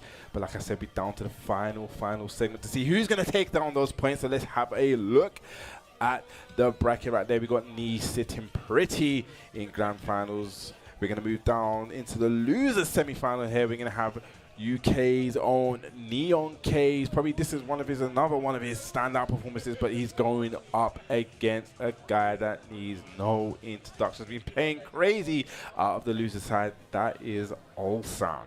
Yeah, he's been exercising some demons, but you know, I'm wondering, have you guys been enjoying the Tekken action tonight? Nice, good to hear, amazing. But the action doesn't stop. And you know, Neon K, the last remaining representative for Europe and United Kingdom. I'm trying to hear what they're saying. They're trying. I actually don't understand what they're saying. I'm going to have to watch it back afterwards. But yes, we're going to have Neon K going up against Ulsan. I'm guessing it's going to be Azucena, but he did pull out the Jun once. I wonder if it's going to be a thing where maybe, you know, I want to see if a character is going to work in a situation. Like I said, he has that 1 game cushion, kind of. But do you want to give Ulsan a 1 game cushion? There's no cushion against Ulsan. This guy's been running around exercising demons. Everyone else's and his own at the same time. Has he dropped a game yet? I don't think he has, right? I don't believe so. At least not in top 8. I don't believe so. He's just been running to step in, running 2 in your face, and it just seems to be hitting. But the thing about Dragunov, right, and the Dragunov fighting against Dragunov is that wherever you go, I think everywhere in the world you are going to find the Dragunov. However, everywhere in the world you're not going to find an Azucena, and I think that's one of the strengths that Neon K has going into this match. You know, the unfamiliarity. You don't really get as much experience with Azucena, and like I know, I've said this all the time. Yeah, you can lab the punishes, and you know you can see what you can duck, what you can step, but when it actually comes to playing against a character, and especially playing against someone at that kind of level, you know, you're not going to get the conventional, oh yeah, they're not going to throw out the strings. But looking at the stats right here, you see Neon K here. Like you say, we were talking about the Azucena. He had 2nd place at the Iron Pride Dojo against Kaneandtrench, but exercised that demon here today on 129 on the leaderboard with 100 points. But that's definitely going to change. 7th on the regional leaderboard, only entered 1 dojo and has that 75% win rate. And of course had the 2 excellent runs as well at the EMEA Tekken Cup LCQ, but also the finals itself, getting the 3rd place in that. So had a really good run. But you know, on the other side, Ulsan, we've been talking about how strong he is, and he's been showing how strong he is. Maybe, I think yesterday I said that I'm not sure if he can pull off the hat trick, but the way he's been playing tonight and yesterday has been absolutely insane. But if you look at last year's EWC, he was definitely, I remember him saying like he felt a bit nervous, but as the days went on, he grew in confidence. And it's just, it seems like it's the same here, whereas as the tournament's gone on, he has grown in confidence. But talking about confidence, I feel like Neon K is growing in confidence too, and I feel like a big win here would skyrocket his confidence. So we have Neon K going up against Ulsan. Let's see how he's going to deal with his Azucena. Last hope for Europe. Let's see if it's going to be enough. Like, he just kind of, okay, gets a try with the down ones, just trying to alleviate some pressure, but like, we've seen this so much with the sidestep, down forward 2, Ulsan ready to get maximum capital of these punishes. This big chunk of damage and already keeping the pressure. Just waiting for that. Whoa, the orbital over. Nice answer back. I expect him to go to heat off of this. Yep.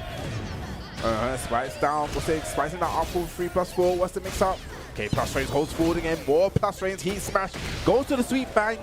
Burning him out and straight for a low, taking the 1st blood. I like it going for the heat, you know, going for the hell sweep early. Putting that in his mind, making him, you know, decide later when the Libertador stance comes. Maybe mix it up with the mids. Okay, goes to the throw. Nice throw break, down jab. Oh, and I like that option because it was in the back, but he's going to realign. He's going to get the wall splat as well. Back on that wall. Very good with punch. I-14, he's getting a chunk. Yeah. Oh, gets caught. Yeah, gets caught pressing. Now maybe the unfamiliarity that I was talking about. You don't have that many Azucenas globally. Libertador starters walking in, plus range down 3+4.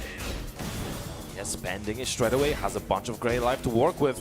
Okay, an advantage, just lets it rip, catches him stepping. I mean, that was very, very brave. Could have got a big punish on that, but it doesn't matter. Nice, down forward 1 check, not going for another low. Could have been dangerous, and Ulsan was ready with that blue spark running. He was going to rip it out while running to. They're going to get a punish. Could have got back 4-3 on that one. Maybe he didn't want to activate it too soon. Yeah, that could be a good shot actually. Yeah, maybe didn't want to go for heat. He does also have the alternative I-14 punish with the up forward one, but it is a high, so you got to be careful. Some things can go under it. Yeah. Nice punish with the while standing too. So already definitely going to go to that wall. Going to break that wall as well.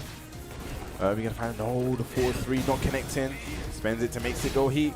Plays it safe, sorry.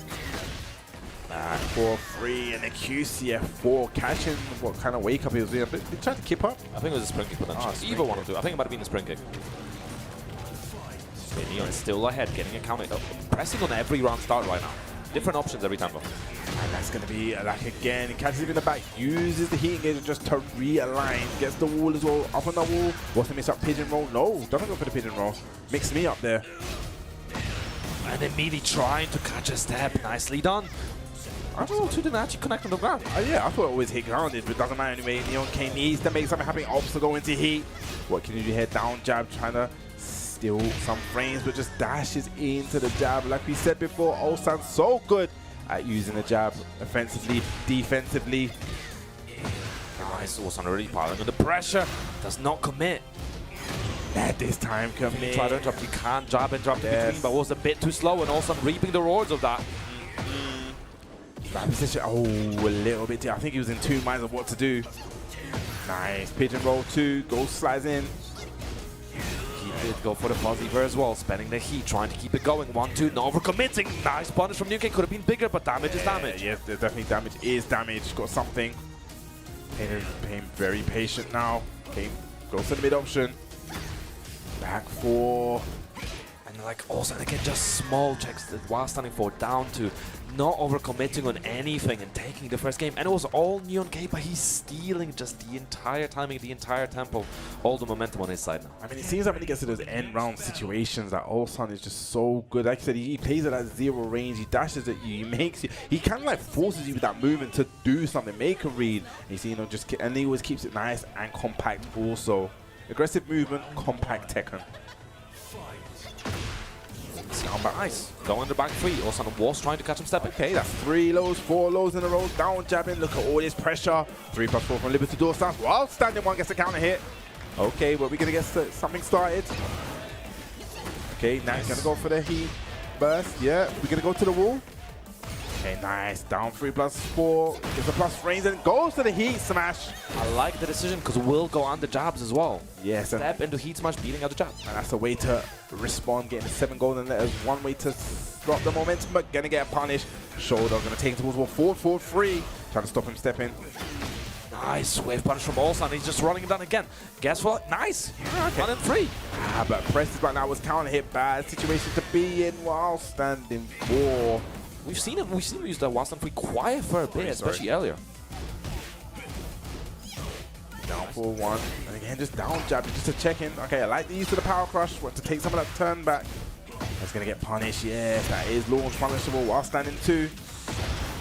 High wall splat as well. Gonna get an additional hit. Breaks the wall.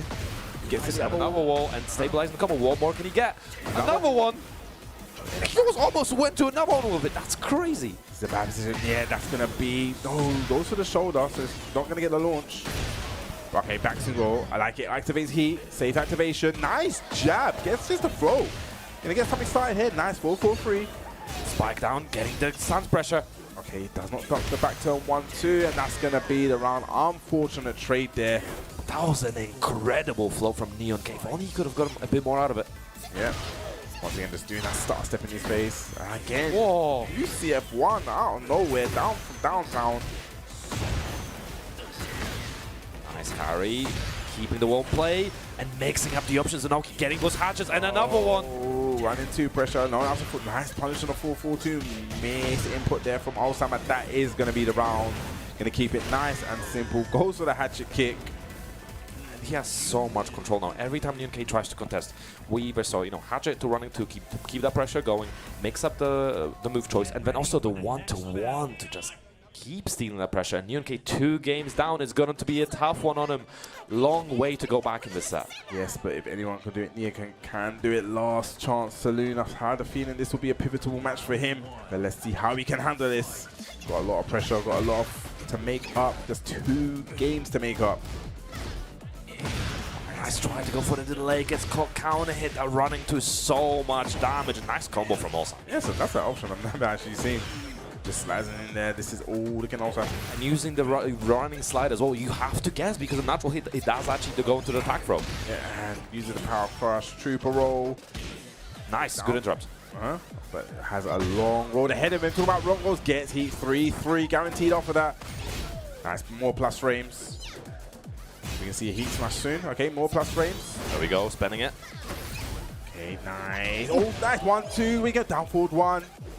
Made that comeback, but back 4-2. What a wave punish, and he's so locked and loaded. We were talking about earlier, just simplifying your wave punishment to one move and making the most of it. And nice down forward 2 as well. Big punish. Talking about making the most of it, making the most of that lateral move and getting so much damage, pushing him against the wall, goes to the low shimmy in, just mixing up his timing. Getting the stain in his face. While standing 2, gonna get the 1-2 punish. And nice, back 3, heat is now engaged. No, that was a big risk. Would have been a bigger punish potentially, but still also getting some damage on the board. Beautiful step. Nice. What a flow! This is a bad situation to be in. Very bad. Uses the heat. 1-2 good interrupt, the risky interrupt, but Nyonke walking into him as well, trying to delay the timing, trying to get something. It went mid this time, down jab again, full crowd sweep. Jab. Goes down back 4. What's going to happen? We see it. No. Ulsan was so ready for that low. He was just looking for it. He knew it's coming, but Nyonke was going for the mids earlier. But I don't know what stopped him this time. It's all data, you know. Like you said, he's going for those mids. He's like, he has to go low soon. And it's easy for us to say it, but damn, just to do it like that and have that clutch. Yeah, also tried to claim another victim and another beautiful whiff punish and converting up on the off axis. No issues for him at all. Yeah, he's so good with that side step. Down forward 2. Okay, gets the jab, stopping the running 2 pressure. Nyonke needs to make something happen. Using that jab again, side step down forward 2. He's been catching so many people with that. Jumping into one instant while standing. I mean, he's definitely been learning for the Europeans. Oh, yeah. There's something in the air, you know? Running 3-2 pressure, needs to make something. Okay, nice, gonna get a forward 4-3. Okay, on the board. Where's hope? Definitely hope, but it is a long road ahead. Okay. Nice low parry. Get something started now. Okay, 4-4-3, just opts to go for the damage. Oh, big whiff. He's lucky he didn't get anything more for that. Down 2. I like the challenge off of that. While standing 4, mix up his option. Okay, 4-4-4. Running 3-2 against down pressure. Nice down forward, one check from Ulsan. Side step 4, lovely. Using the while standing 1, getting the counter. This should be the round. If he makes the combo nice and simple, yes, he does. Using the heat smash. Just like that we said, it takes 1 round to change the momentum.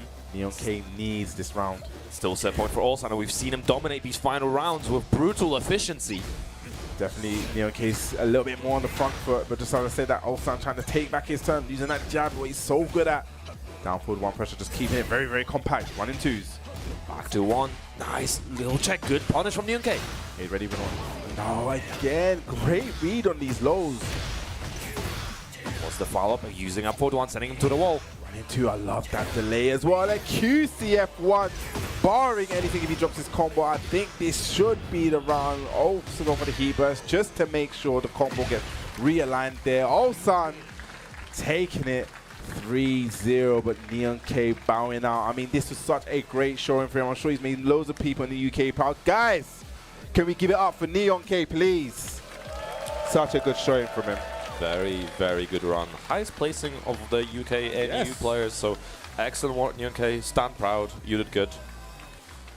I mean, it's definitely. I said it before. You know, you saw how much it meant to him yesterday from the pop-off, right? I was actually standing behind the stage. I actually thought he was going to fall through the stage. It's the way he stamped on the stage. I thought this guy's actually going to go through the stage. It made everyone jump. But you see how much it means to him. You know, he's definitely a guy that's very, very passionate about the Tekken. Talking about passion. Look up. This is a new style. I need to start doing that one. It looks way cooler. I mean, yeah, just not even a countdown, just straight into business. And talking about straight into business, it looks like people are going to get straight into business with the losers final. And it is actually round back from yesterday. Yes, it is. And, you know, if you're just a little bit slow to the party, it was actually Lowhigh that put Ulsan into the loser. I believe it was 2-0 as well. It was a straight 2 game. I believe so. Yes, so maybe it was 2-1. I need to double check, but I think it was a 2-0. It was definitely close in games. Yeah, it's one of those ones where, you know, it says 2-0 on the thing, but it's not actually 2-0. But yeah, I'm sure it was 2-0. But yeah, it's going to be interesting. Obviously, this top 3 now going to be all Korean affair. But who comes out on top? Ni sitting very comfortably in the top side of the bracket. Yeah. Like I said, this is definitely a confidence booster. This is like the next step to the EWC. Like I said, we're going to see all these 3 in the EWC in, I believe, a week and a half. So, like I said, it'll be good. We looked at Ulsan's recent result. He's come second twice. And I know for some people, when you think, oh yeah, I've come second in an event twice, that's kind of good. But I think for someone like Ulsan, who's someone who is a winner, it's not enough. It's not enough, especially with, you know, he is the reigning champion. He's going to have that big target on him. But, you know, Lowhigh took on a big target. He has the target, man. Okay. Okay, we're whipping out the Armor King. Okay, we haven't seen the Armor King, I believe. Crowd way happy about that pick. I mean, it's happy if you're not fighting against it. Let's just say that. This character is whack, man. I wouldn't say whack, but I would say he's definitely a little bit of a problem to fight against. But like I said, we're here on the other side, so we can cheer for it. But, you know, fighting against it, I don't know. Let's see those close, Ulsan. Let's see. And like you said, it is a first of 3, so, you know, maybe just testing it out, or maybe it's something, you know, maybe he's working on something for EWC. Already dashing in. The same thing we've been seeing from Lowhigh in the earlier games. Sidestep 2, trying to use the frames. There we go. I like it. Dashing, nice step, a little step, but a little bit of a combo, a bit uncharacteristic there. Did see a few of them earlier as well from Lowhigh. Yeah. Oh, nice movement, bro. Nice conversion, dashing up. I love that jab check. There you go. Little small side step right, goes into the heat. Just playing that very, very compact tech, and we saw it a lot against Lee, but lovely duck. Gets the while standing one. What's your combo saying?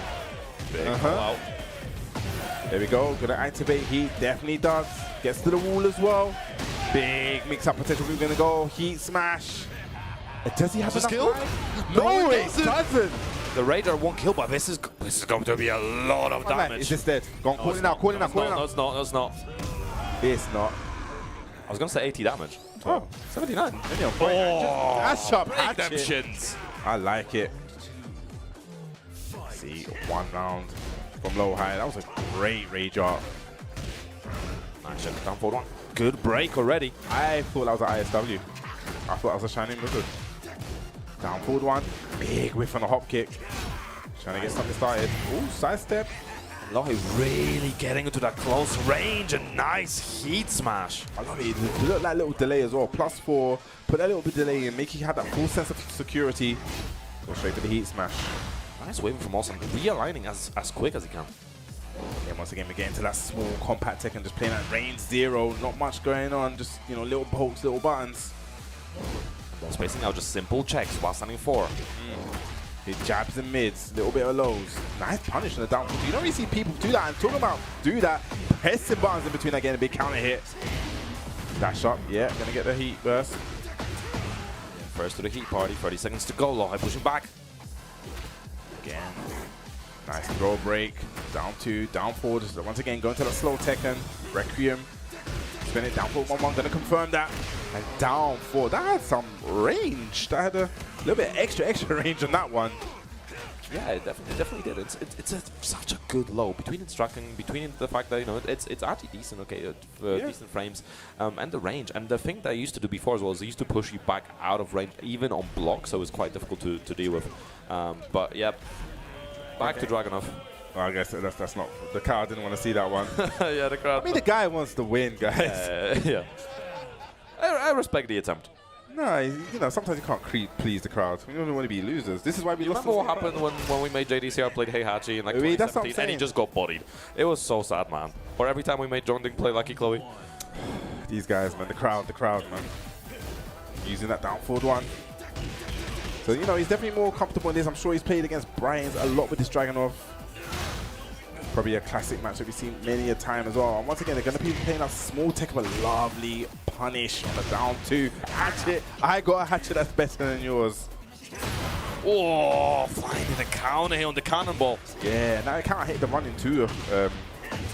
Not something that we've seen often with Ulsan getting a running 2 timing wrong. And this should be the round if he doesn't peel off. the wall. And the Gatling combo, he's so good for it, always managing the damage well.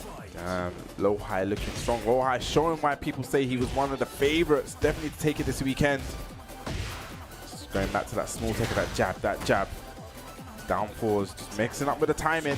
Oh, the neutral orbital from Lowhigh. What a while standing 2 from Ulsan. I mean, just while standing 2, right? Why not? It works. Oh, a little bit too much carry. Need to be careful. Hatchet kick to get away from him. I love that little bit of a lateral movement. 4-4-3. Trying to keep it. Oh, going low again. He wants to mix up. Yes, goes to the down back 2-1-2. It's one of those strings, you know, you can delay it, you can go all the way with it. I like the abandonment of the damage again, just getting the whip punishes. Just back turn ducking. What an option. That was sick. Run into pressure. Nice. Gonna get the launch punish on that slide. Great punish there from Lowhigh. Definitely gonna go towards the wall. We can use a heat burst. Yes, we are. Great call as well, because we've seen Ulsan using that slide a lot in conjunction with. He's giving him a taste of his own medicine. But the counter hit on the hatchet as well. Those shins are looking red, man.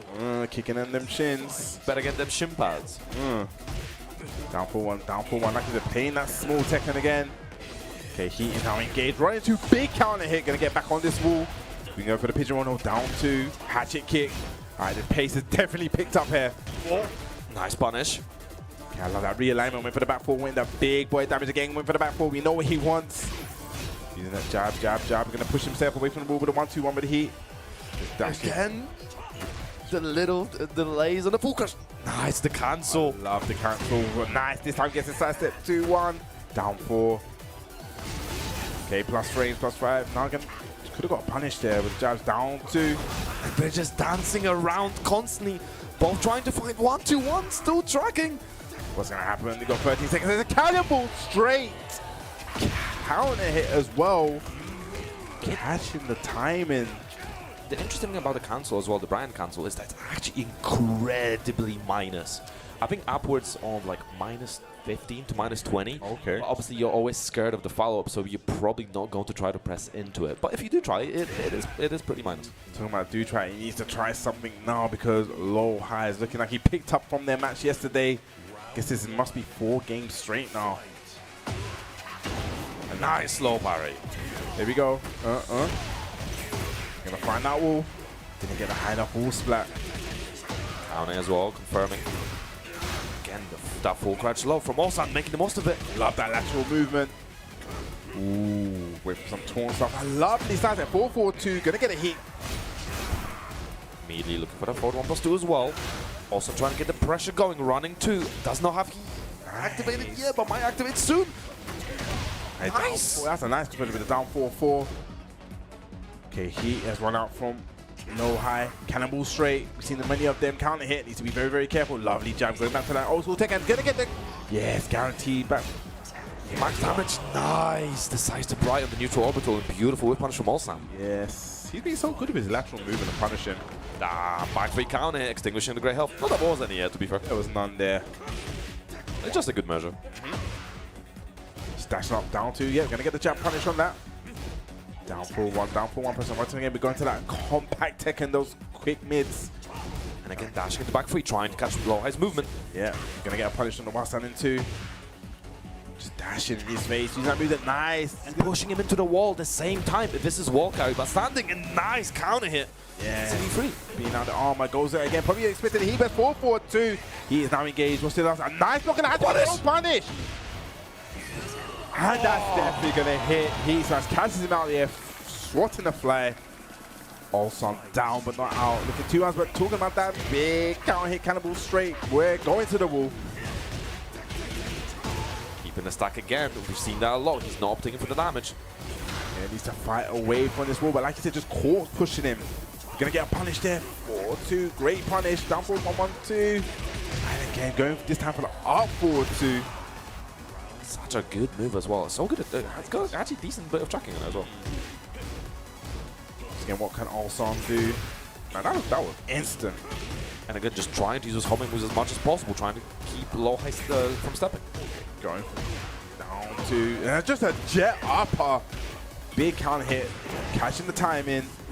Key activation, yep. Straight to the wall. This is scary for Ulsan. This is scary for Ulsan. What's he gonna do? Down four again. Are we gonna see a third one in a row? No, 1-2-1 count. You're gonna get some of that life back. Huge for Ulsan. Nice break on 1+2. Heat smash spent. Ulsan behind in hell, but letting it rip on the while standing shoulder and getting some of the momentum back. He's not gonna go down 3-0. He is down, but he is not out. Like I said, not going down 3-0. I feel that's the first game these two he's had between these two since yesterday. Yesterday it was 2-0, 2-0 now, but now it's 2-1. Can he make this comeback? An absolute back and forth. Let's see what's gonna happen. Bigger stage. Just starts up with a down forward 1-1-1, catching the side step. Oh, nice. Flashed up. Just got a 1-2. A little bit of a punish. Would have been nice to have it because that could be the wall positioning as well from that combo. Not just damage, but nice. Getting a punish Vista. Yeah, that was a big read on the cannonball straight. Gonna get that additional hit because of high wall splat. Ooh, what a punish. Yeah, and he could have actually done an additional hit there. Lowhigh, great awareness. Nice. He's gonna, yes, I thought I was in the wall splat. Magnets to your back. Running for a big tornado, big damage. Flip over, what's it? Oh, because I mean, went for a down back 3. I wonder if that was what he wanted. And again, using that for his own key option, looking for the taunt for the first time. Okay, back 3, trying to catch in. Yes, holds it because there's a little bit off axis. Gonna get a punish. Yes, that is -14. Unfortunate there. Yeah, perfect punish. And I like the use of back 3 the wall by Ulsan. Trying to get, because it will give you a splat if you land it. Yeah. Again, 4-4, going straight to full crouch, waiting a little bit. The timing delay from Ulsan is at some point. Use of the power crush, just taking back his turn. Once again, we find himself at this wall. Down 4. He's return to that down forward one. Just those small pokes, run into, trying to push into the wall. Gets the counter hit, gonna get the stomp. Forward 3, we're seeing a little bit more of it. No, gets hit. Hit him right back at you. Down 4. Okay, pushing in towards that wall. Back 1 frames. Back 1 more. I mean, more frames. Nice. Gets a duck. Gets a heat smash from crouch. If it was close to the wall, that could have been a full combo. Nice movement and beautiful call. Steps and then still goes into crouch to beat it out. Yes, I like the patience there. Sometimes when people just see the first hit whiff, they're kind of like antsy just to press the button. But he had the patience there. Nice again. Dragon movement. Good step. Getting something out of it. Slides on in there. Down 4-1 to check it. Jabs. 1+2s. Trying to stop him from stepping. Nice. Yeah, guaranteed. He is now engaged. Dash up back to it. Yes, gets the shoulder. QCF2. And just goes low this time. Interesting. What's the mix up? What's the Okazemi goes for the dash up down for 1-1-2-4. Straight into the heat smash as well. Back four. He's gonna get full. No, I thought he was gonna put 4-4-2, but 1-2-1 taking it low high on set point. It was such a big missed opportunity for Ulsan to potentially keep himself alive. But nice inter. But what a low parry. What an answer. So many quick decisions. So good at making those low parry reads, it seems. Gonna get to the wall again. He opts to not go for the heat, and I definitely agree. Okay, oh, this is gonna hurt, but has a sidewalk, but lovely conversion there, realizing the situation. Doesn't get the wall, but has the health advantage right now, but not by much. He's all like, okay, 1-2-1 counter hit. It's all looking Lowhigh. Also needs to make something happen now, but it's dangerous. Lowhigh is in heat, plus frames. And he's back against the wall. Dashing in, looking for something. Nice, didn't check the pigeon roll this time, but again, just dashing and delaying his timing, looking for something. Also, big health deficit, still has health available, and it has he available. Something happened. And here we go, spends it, pushes himself away from the wall while standing free. 3+4, 10 seconds left. What's gonna happen? Ulsan, that was counting. It could have all been guaranteed. Ulsan does not have the life lead. I don't know who has the life in 1-2-1. QCB1, I don't know who has the life in 2 seconds. Ahead, but not by much, down to landing. Ulsan staying alive.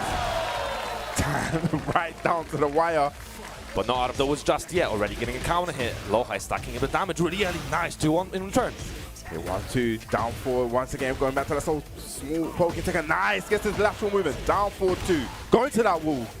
Beautiful combo. What's the follow-up? Are we getting flip over? No, activating here already. Wants to keep the pressure going. Where's the flip over? QCF4. Strange, I love that activation. Needs to alleviate some of that pressure. Okay, gonna push him. Down forward 1. Pigeon roll. Just jabs. What Ulsan's so good at. Back 2 while standing free. He was trying to lock Lowhigh out of heat. Doesn't go for anything else afterwards. While standing forward, just checking. Have a nice back 3, finding its mark. He's dashing in. That's a nice one. Could have got something a down forward 2 there. Very, very scary to be him. QCB. Oh, threatening the taunt. Lowhigh. Scary. And oh no, don't wall flat. Gets the taunt on the tech. Unfortunate there for Ulsan, but Lowhigh showing how great, showing how composed, and showing how ready he is in those situations. Getting the 2-time win over Ulsan this weekend. But guys, can we please give it up for Ulsan, who's had an amazing weekend, amazing showing. What a performance in the final round. Honestly, that set was just poetry in motion for both of them. I mean, what a set. I think I'm even sweating. I don't even know how I'm sweating, but I'm sweating. Like, this is getting me going, man. I mean, wow. I mean, and the thing is, we're going to see these guys obviously in 2 weeks, but, you know, like I said, that was such an amazing game. And the thing is, they're playing so aggressive, but yet playing so compact. You see them two in each other's faces, down for ones, but at the end of the day, it's Lowhigh that takes it, and Lowhigh has been looking so amazing this weekend. But if there's one guy, at least time for... Oh, they're talking for me, yo! That's our first ever chant. Love to you guys, love to you guys. But anyway, what I was saying is, there's one guy that has stopped Lowhigh this weekend, and it has been Knee. As you see the tail of the tape right there, Lowhigh with the 3-1 over Ulsan. And now we're going to have a run back of the winners final there. It's going to be Knee in the winner's side versus your winner of the last game, Lowhigh, coming from the losers. Yeah, and you know, like we said before, Knee, a former champion, I believe 2019, if I'm not mistaken. If he wins again, this will be the first time since 2016 that we have a same champion versus fighting. That's if we go back long enough, you know, but the real Menace days when he was taking names, but in the T7, TWT era. Shout out to the boy Menace, man. That is my boy, you know, 3-time champ. But like you said, new era, new game, Tekken 8, grand finals. We're going to have Knee. We're going to have Lowhigh. This is probably the highest level of Tekken we're going to see. And then we're going to go back. I think we're going to go back for the Bryan mirror. It's interesting. Now, the first game this had, we saw, I think the tail of the tape was we had a lot of, you know, compact play again. But I think what it was a lot of sidestep, right? I think we was talking about it in the break. And it's like, I think these two used a total of like just 6 or 7 moves. It was just jabs. It was just down forward ones, sidestep twos. It was a down forward twos, a down forward. It seemed like they just wanted to play around that and movement. I don't want to expect anything different. I expect this to go down to the wire, but this is our grand finals, guys. Knee versus Lowhigh. Knee on the winner's side. Lowhigh's got to have a lot to do, but I'm pretty sure I've seen in another tournament last year this exact situation, and we still got the reset afterwards. So let's see if we're going to get one. Already finding a counter here. Yes, Lowhigh is definitely going in hot on a hot streak after that win over Ulsan. Big boy damage. I like it. But like we said, Knee sometimes takes his time to get into the match. Missing on the punish first. Nice, does not miss that one. Punish. I like it. Gets the additional hit as well. Great awareness. Sidestep twos. Just 1-2. Like I said, we're gonna see this. We're gonna see this a lot. A lot of compact Tekken, a lot of lateral movement. Ducking under, but not overcommitting. Yes, I like it. Yeah, and that's another thing. We're gonna see a lot of damage mitigation. Talk about damage mitigation. This is big damage. Okay, plus frames. What are we gonna do? While standing 4. Nice, already putting those cannonballs into play. Gets another one natural hit. I like it. Lowhigh does have the heat. Okay, dashing up, trying to mess up with the timing. Down back 3. I love the jab interrupt. Cannonball again. Backwards. That was it. Oh, don't have to kill. Oh, and just waking up into the low. Nicely done from Lowhigh. I wonder if he thought I was gonna kill. I wonder that was just like a miscalculation. But regardless, anyway, Lowhigh, great awareness to wake up kick. 1+2. And again, we're gonna go back to that compact. Like I said, just finding that space and just be very aggressive with that, you know, movement, that zero range tech, and looking for the counter hits for the 4-3s as well. Varying when they're using 4-3 as well. Sometimes dashing in, sometimes doing on immediate timing. Nice whiff punish again from Knee. He's been super on point. Yeah, we saw that in the first match. The sidestep rights, the little micro sidesteps. I love that. 1-2-1, 1-2-1. Great conversion. In a very bad position. Nice again. But didn't get anything from that. Again, no overcommitting. He is trying to get confirmed. Nice. The Incinerator is going to be a chunk of damage. And the taunt game. And again, as I said it before, you can't mess with Lowhigh's taunt game. But there's one guy that has made the taunt famous. That is Knee. Is in his name. It's interesting as well because... Oh, what a trade. No one getting anything for that one. It's interesting because in the previous set, Lowhigh was using more taunt than Knee. And now the tables are reversed. Knee's already threatening it in the first game. Man, oh... You need to the side of your jaw. This is gonna hurt. Gonna find that wall, big boy. Okay, cool. Nah. And another one. Oh, and another one. Plus frames. Down forward 1. Just keeping him locked out. Oh, could have confirmed it. Has heat available. It doesn't even matter. Gets the counter hit. 1-2-1 Knee. looking to take the first game in the grand finals. And even though obviously he was waiting for a while, while Lowhigh was playing games and other players were playing games, he looks so warm. Nice side step and gets the forward 4 punish there. Great option, great awareness there to know that he was in crouch. Both of them not committing ducks in the 1 to 3, even when it comes out, they just do not want to risk it. Okay, love it. Down 4, blocked. Nah, had a big read, had the side step, jet upper, but it was one of those things, you know, it was a Hail Mary, he didn't have the life. Tried something, but like I said, this is going like he went before, down to the wire. Nice Requiem starting off for Lowhigh, activating heat very early. Nice punish from Negan, some damage back. Nice side step, 2-1 gets heat engaged, plus frames, plus 4. And immediately checking the while standing 4, so he cannot move around. Okay, hatchet kick, down by 3, just attacking him mid, attacking him low, jabs, pushing him towards the wall now. Bad position, lovely step on the back 4. Again, a trade, Lowhigh a little bit behind, but trying to get back in with those lows.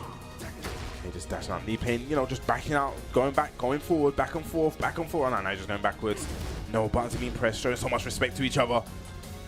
It's really paying for that neutral, really playing that position. Could have let it rip, didn't believe. One jab. Lowhigh from behind, 17 seconds to go. Nice interrupt, still alive. We're just again checking with the jab, small checks, not letting Lowhigh breathe at all. I mean, I said it before, it's so compact. They're just using like a real compact move list, but it's so effective. I think the biggest thing in this match is just the movement, how they kind of move in each other's faces, trying to bait something out, doing that little micro side step right. But like I said, I expect this to go down to the wire. But hold on a minute. Hold on a minute.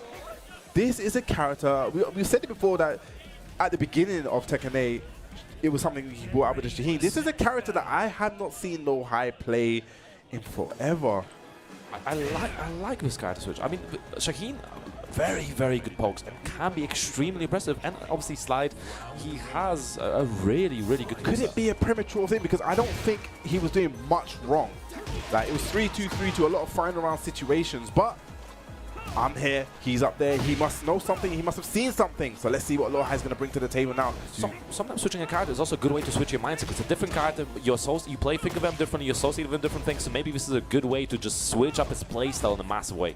Yeah, I agree, and it's probably going to put Knee off. Maybe Knee was not ever expecting the Shaheen, so let's see how it works out. Obviously you do get that throw of a save down forward too as well. Yeah. It's also a thing, okay, now, ooh, I thought he was in the conversion off of that float. Stuck in his face. And once again, I don't expect anything different. I expect the same compact Tekken. Nice whip punish from Knee, not overcommitting once more. We're seeing a little bit of while standing 1 from Lowhigh. Okay, spending the heat to make it safe. But Knee still has heat, but has a life deficit. Need to make something happen. 7 seconds left. Cannonball straight, looking for the counter hit. I don't expect Lowhigh to do anything, but probably just backdash. Yes, nice block on the hatchet. There's not much that Knee could have done in that situation. He can also add pretty decent punishment, actually, so he's going to get a chunk of the hatchet as well. Yeah. Allow it just snake dashing in his face. A little bit of side step. Okay, goes full crouch. Down forward 1s. Okay, just checking him back with the down forward 1. Oh, letting rip on 1 to 3. Ooh, that was a counter hit. And it really seems like the Shaheen pick has really just changed up the pacing. Yeah, it seems like it's a very good decision so far, but how does he answer to this down forward 3? Catching his mark, the follow-up guaranteed. Okay, 1+2, trying to stop him from stepping. I know Sheen has kind of like an obnoxious sidestep game. Yeah, you can definitely keep the pressure on you, but it definitely helps that this is an infinite stage, so well, borderline infinite, so you have a lot more room to play with. Okay, trying to get further up. Lovely sidestep, right hop kick. Now gets a while standing free come. Okay, he's warmed up. There we go. Heat. Gonna surf on him. At the end. Surf with no turf. Down 4, Requiem. I love the challenges with the jab. Punish. Needs to be careful because he is still active and it definitely looked like.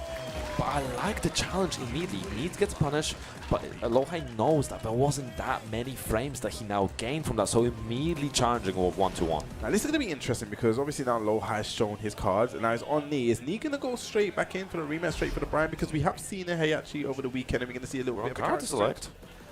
Okay, this is going to be interesting. Maybe it's just a little bit of a relaxation, or is he going to change? I think he's going to change. Oh. Whoa, where's he going? Whoa. Where's he going? He's got us in suspense. No way. No way, man. I was going to say. Okay. I mean, what would we have done if we pulled out the Yoshi? I think I would have lost my mind. I mean, Mitch told me not to fall off the stage. I think I would have gone back. Yoshi? Be careful, yeah. Okay, just went back to the Bryan. Straight back into space. See, you know, it's taking a bit of time as well. Interesting. Probably something they didn't expect. Probably just, you know, need to regain the swords. Think about the Shaheen matchup. Because once again, Shaheen is another character apart from AK. You don't really see it represented as much. Okay, QC back one. Oh, was not quite ready to look for a punch. To be fair, down 4-2 recovery can be so fast and so difficult to punish. Have it down, jab. Playing extremely patient. It's almost like he's saying like Lowhigh, you know, show me what you got. I'm going to play the defense mode and I'm going to try, you know, make you whiff. I'm going to let you take the lead here, but yeah, I don't know if it's working. I don't know if it's a good idea. He's definitely looking for those holes in his armor, but right now, Lowhigh not really showing any. The 1+2 hitting twice. Splashing in his face, 1-2. Okay, once again, just playing a small poking game. Right, he is now engaged. Nice. Forward one. Goes to the mid, goes low this time and catches him with the jabs. Yeah, that 2-1 is a nice little string you can throw out. Go okay tracking in as well sometimes. I believe that's 4 rounds straight. Yeah, he's doing really well with Shaheen. Obviously, we were worried about it, but hey, shouldn't happy. I mean, like him said, you know, he probably saw something in those matches. Whilst if we're going to get a punish off of that. Yeah, nice. Big low parry. We're going to repeat burst? I think we are. Yes, we are. Does he get a wall? Yes, he does, but it's not going to follow up from it. Nice, Doc. Gonna get the punish as well. This should be the round. Hopes to go for the heat smash, keeping it nice, keeping it simple. That was definitely a trained response. That definitely happened before in Mercedes, so good answer from me. Down for one, I love it. Getting the jabs, checking. I love it. A lot more jabs. It seems like he's kind of up the pressure a little bit, up the tempo, using a lot more jabs. Okay, now he's kind of slowed it back down, playing that pacing. Nice hit the robot, standing 4 in the water, an orbital from knee. Yeah, the first one we've seen connect. This is going to be a dire situation to be in. How are you going to wake up into this one? 1+2 catches him on wake up. And just like that, third game knee, as Kayvis says, is the most dangerous knee. He has that lava at his disposal. Oh, was looking for the tone, not quite finding it. I mean, we need to see one. It is grand finals. We need to see at least one today. Careful what you wish for. I mean, I'm not on the receiving end. I can train with it. Get down forward, just chipping at those legs. Nice. I'm talking about chipping at his legs, chipping at your face. And we're going, yep, up in the air. Heat burst. Bad position for Lowhigh to be in. Chunk of damage immediately into that Grim Reaper, and nice. I like this option because it will keep him alive and it does give him some breathing room. Yeah, so I think that's the key thing you said there, gives him some breathing room. Still going to have a life deficit, going to get a little bit of life left, but can't activate heat, yeah. It's going to be scary now. But no, not when you whiff like that. No, let's see if it's going to get the jab punish on it. Goes low.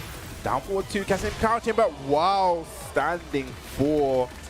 Knee just taking that momentum back. It was down 4 straight rounds, but then, you know, taking that 3 rounds, and it looks like we're going straight back in.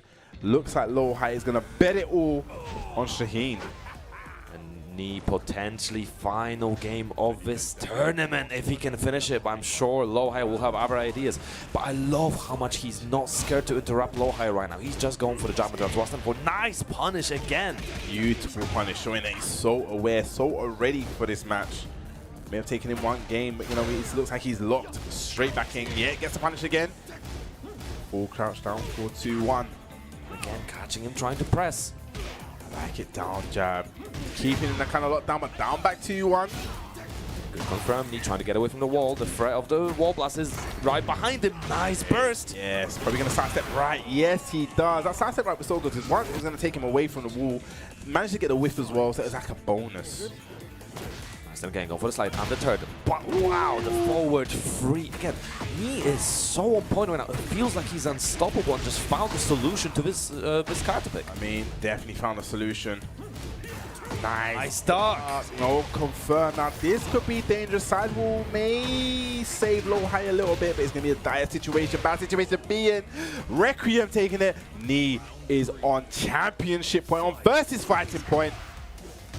Nice step from Lowhigh, getting some damage, but again, they're counting from knee on the 1-2-1. Hey bro, we've seen this story before. This is not where you want to be, Lowhigh. You need to make something happen now. Nice punish, still alive, still has rage, so the damage jump is there. Oh no. He's looking for something. The heat smash is a threat, won't be using it though. I like that he didn't use it, may have been a bit too obvious. But down for 1-1, last shot, down, back three, we have it. Knee is your VSFighting 14 champion 2026, with Lowhigh coming in second. And for the first time since 2016, we have a multi-VSF champion. Knee, the age, the experience, the prowess, the damage he's caused this weekend. Yeah, but let's Absolutely also incredible. give it up for Lowhigh, please, guys. Lowhigh played amazing this weekend. One of the best, definitely one of the best. Our current TWT champion. Damn. What a phenomenal performance. What a phenomenal show from everyone that played today and over the last 2 days. It's been a hell of a run. It's been a hell of a run. I want to give a big shout out to the crowd as well, man. You guys have been amazing. I'm going to give a big shout out to everyone that's watching at home. Yes, give yourself a round of applause. Everyone that turned up here, everyone that took part throughout all the games. It's been an amazing 3 days. You know, big up to the UK. I love being in the UK. I love seeing things like this in the UK. I love the UK community. I mean, it's all good, man. Of course, and of course, big shout out to Justin and the entire Electronic Dojo crew. Thank you for organizing. And one of these is always a blast. And of course, the people behind production. Yeah, they're the unsung heroes. Definitely, you know, these guys. They know who you are. We'll see you later. I tried to. I failed. I don't mind that. That was a flop. That was a flop. We should have pre-practiced that before. Yeah, I mean, so you didn't give me the memo. You did not give me the memo. And even big shout out to the other commentators. You got K-Wish, you got Rukang as well. Big shout out to them putting the shift. Big shout out to just everyone that was involved this whole weekend. Amazing. You know, Nee is your champion. Damn, man. This is only just like, you know, halfway through the tour, I believe. And, you know, we got so much more events. Like I said, LCQ next week. That's going to be hype. You're going to have EWC. That's going to be hype. And then other master events, other challenges. Oh, it goes on. And I think one thing they even forgot to mention is that even after EWC, we got the drop of Bob as well. I think that's one thing we haven't talked about all weekend. We have Bob, the character that I'm kind of looking forward to. I know a lot of guys are looking forward to Bob. And, you know, Ulsan being a Bob main, we're going to see a lot of that, I'm sure. It's an exciting time for Tekken in a minute. We're getting there. 100%. Obviously, the coming DLC, Bob, and then Roger afterwards, and of course, Yujiro. So big roadmap to look forward to. And I'm also curious to see how these results obviously affect EWC and the LCQ, how people are feeling, the confidence levels, the amount of practice we're getting as well. Thank you. And of course, the points. This should put Nee into that top 4 position on the leaderboard, which would be a very nice position. In fact, might be actually the top 3 position. I think he's third, and it will be such a comfort to him to know that he's got a nice chance. Because I think before last year it was about like 1-2-0-0. Obviously now it's 16 places. I don't know, but I think that's about the point total where you're like, you know what, things are alright. So I guess he's putting himself in there. So it kind of puts him in a little bit more of a comfort, being like, okay, I've passed this echelon. I can concentrate on this. Once EWC is done, we can go back to getting those points. So it'll be interesting to see. I'm interested. It's all the whole season, you know. Like I said, we're halfway through. It is exciting to see how this is going to conclude, but we still got a long journey to go. Of course, and there's also the Evo France coming up, and EWC, the person that wins EWC does also get qualified for the TWT finals. So, you know, it's a multi-purpose trip. You get the money and you get a qualification. Yes, I think. Are we ready to give those guys the props and go for the top? But I guess we're getting them lined up on stage here. Just getting the award ceremony ready still, yeah. Yes, man, but what's next for you, Pun Life? Going home, playing Tekken Ranked, grinding it out. Grinding. I think I need a week's break, man. Whew, that was such a hype thing. I need a little break for myself, man. I'm getting old. Too many grays. You can see it. You can't see it. It's fine. The lighting is good in here. We can't see it. It looks perfect. I like this lighting. Oh my gosh, what a weekend it's been. But, you know, I think we're going to go to the stage. I think we're ready to go to the stage and give it up. So we have in 7th place, give it up for Kanda. Our hero from Germany, his first international, and what a performance. Yes, but also tied in 2nd place, give it up, traveling all the way from Korea, we have Kkokkoma. 7th place for Kkokkoma. You know, he's made so many top 8s at VSFighting, and this is another one added into the mix. We see how he does LCQ. Okay, up, you know, 5th place. He's one of our own. We have Kaneandtrench. So consistent. Another top 8 on his neck, and great stuff. But of course, coming up next, the hometown hero. Let's go. AyoRichie. Big ups to AyoRichie. And talking about big ups, you know, we have another UK lad coming up next. Put in a huge shift this weekend. Please make some noise for Neon K.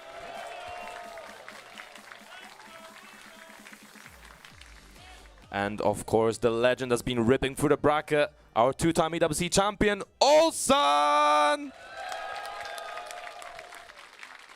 A big congratulations to him. I'm going to give the guy time to talk down, but we're going to go into second place. You know, he is our current TWT 2025 champion. I'm sure we're going to see much more from him. Please put your hands together for Lowhigh.